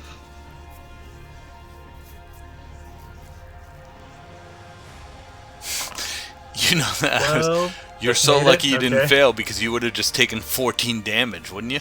Yeah. No, I think it would be a new roll for the. All right. Cool. You're good. So yeah, I dance over the lingering flames of the bonfire. Very nicely. I mean, Yeah, for a thank large you. man, you're very nimble. I am when I need to be, and I'm going to. So this one kind of around the corner to Yep. the west here. Would I be able to hit that with my great axe? Or Yeah. is Yeah. it, You like- can. If you can see him, you can hit him. Okay, then I will. That is a hit. Damage, but I don't think I need it. Okay, and then I'll roll my damage there. That's 7. He's looking really rough. You Okay, you hit him with your great axe, and he's like, basically like one of his arms had already burned off, and now the other one's off. Great. So I say, hey, no arms.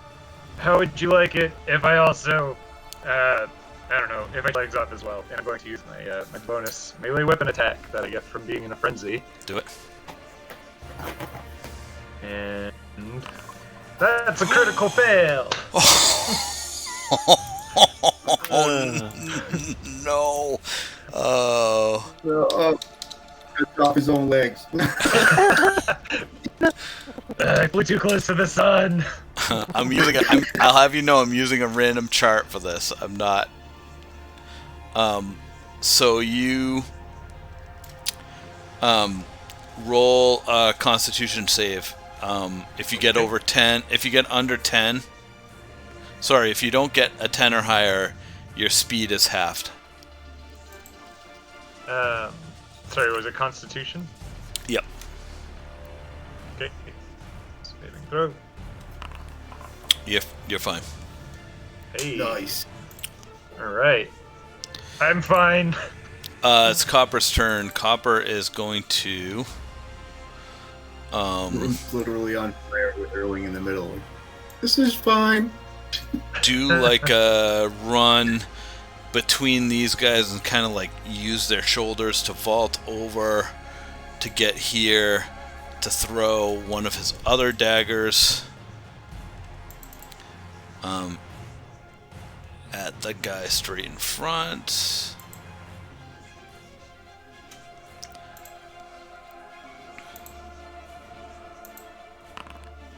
That's a hit.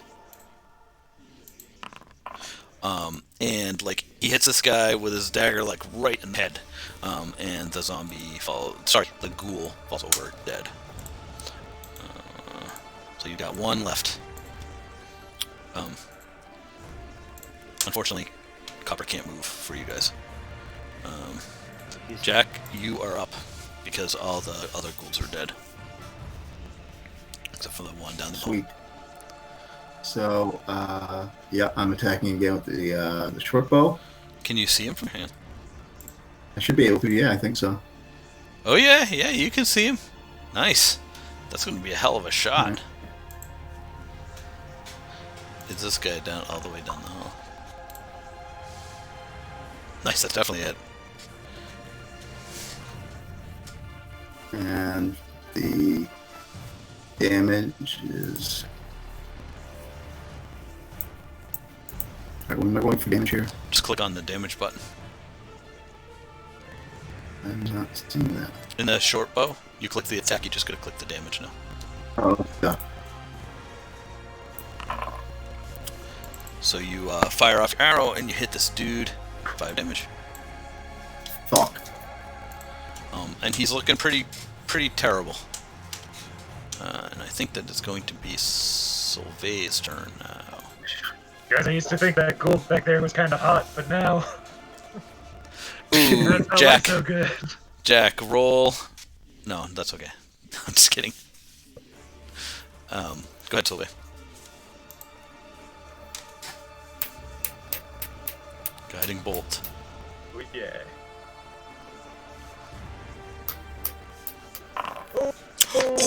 Roll critical damage. Oh my lord! What happened? So I know Solveig died again, she says. So Solveig screams out, "Die again!" And like she like makes like a movement with her hand and pulls out like her totem thing or whatever that she has to cast her spells, and like this bright flash of light streaks out towards the creature, towards the ghoul, and catches him right in the chest, and he explodes like and basically disintegrates, and like all of his like body splatters all over the sides of the wall and the floor. And you guys have defeated the ghouls. Congratulations. You got him. Yeah. Jesus Christ. Like overkill. Cool. All right. So we're gonna stop here. Do you guys want to try and set up camp like in this room and take watches, or do you want to like backtrack and head back up into the other room? Like, what are you gonna? Let's go to the comfy room with the beds. Oh, you're gonna go. You're gonna go into the. I mean, you're close enough that you could go back upstairs if you wanted to, but you want to go in the comfy room. I feel pretty good about the comfy room. All right. So that's over this way. I'll move you over. Hey, or we could sleep in those coffins that we found earlier. Sorry, Erling, you got lost in there. Let me go. Using some string and some 2, rope. 3, Jack. 4, 5. There's just enough beds, I think. Perfect. Using some string and some rope, Jack sets up like and his bell. He sets up like a alarm trip wire around the doorways. Okay. Nice. I don't know. So Copper does the same on the other doorway. So both these entrances are going to be alarmed. Do you guys want to do like a watch schedule too? And I'll jot this down for next week, and we can talk about what happens. Or are you all just gonna go to sleep? Why set up watch? Yeah. All right. How many shifts do you want to do? How many are there of us? 5. Yes. So I'd say a long rest is going to be at least 2 watches. Yeah. Who is like topped up on health to the most? Copper And Solveig. But like I don't know if Bobby will play him the same way, but he should. Like he'll probably run away if there's any problems. But he'd be good at alerting you guys what's going on. Yeah. And he has killer perception. So. Yeah, I'd elect Copper to take first watch. Okay. Yeah, he's cool with that. Erling is not a good watchdog necessarily. Do you guys want to do it in pairs, or do you want to do it singletons, or? We'll do it pairs. Yeah. Okay, so who wants to team with Copper? I'll go with Copper since I can't see for shit anyhow. Okay. Solveig, just to clear it up for you, Copper is Bobby. Alternate dimension, Bobby. Yeah. Okay, so who's taking second watch? I'll take second. Who wants to go with Jack? Okay, so Jack and Solveig. You fast enough. Okay. Reyd's just been quiet in there. He's just gonna be quiet. Okay, so Yeah, I want to do one thing before we stop. Reyd needs like a full night's sleep. Great shot. All right. Hang on. Let me go back here to see if this is actually gonna work based on the watches you guys picked. I think it will.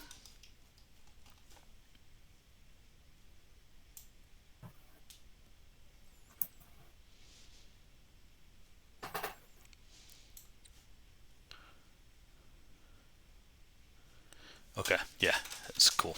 It's actually perfect. All right. Now, don't interrupt me this time. Okay. And turn on your music for dramatic effect if you want it. So those of you that aren't on watch, you settle in for the night. And Reyd, you close your eyes, or to meditate essentially, because that's what elves do. And you have a vision.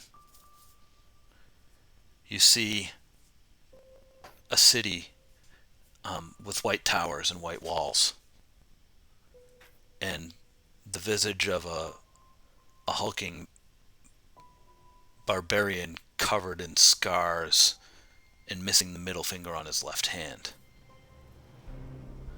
You see a wood elf with an eye patch and gray white hair who brings forth the sound of thunder and the smell of black powder. And then suddenly the vision switches and a figure in a black cloak is attacking you. You fend him off and you look down at your hands. But they're not your hands, they're smaller. They look different, like a child's hand.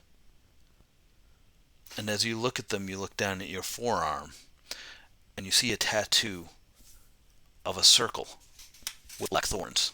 And that's where we'll end. All right. Interesting. Very, very interesting. All right. Thanks, everybody. This went way later than I you. thought it would. Thank you. Yeah, it was a good one. Fine. Yeah, that was action-packed. Nice job, you guys. Yeah.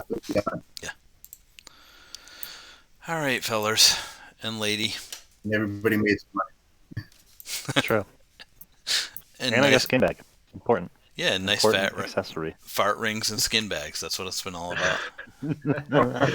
Hey, got a new campaign name.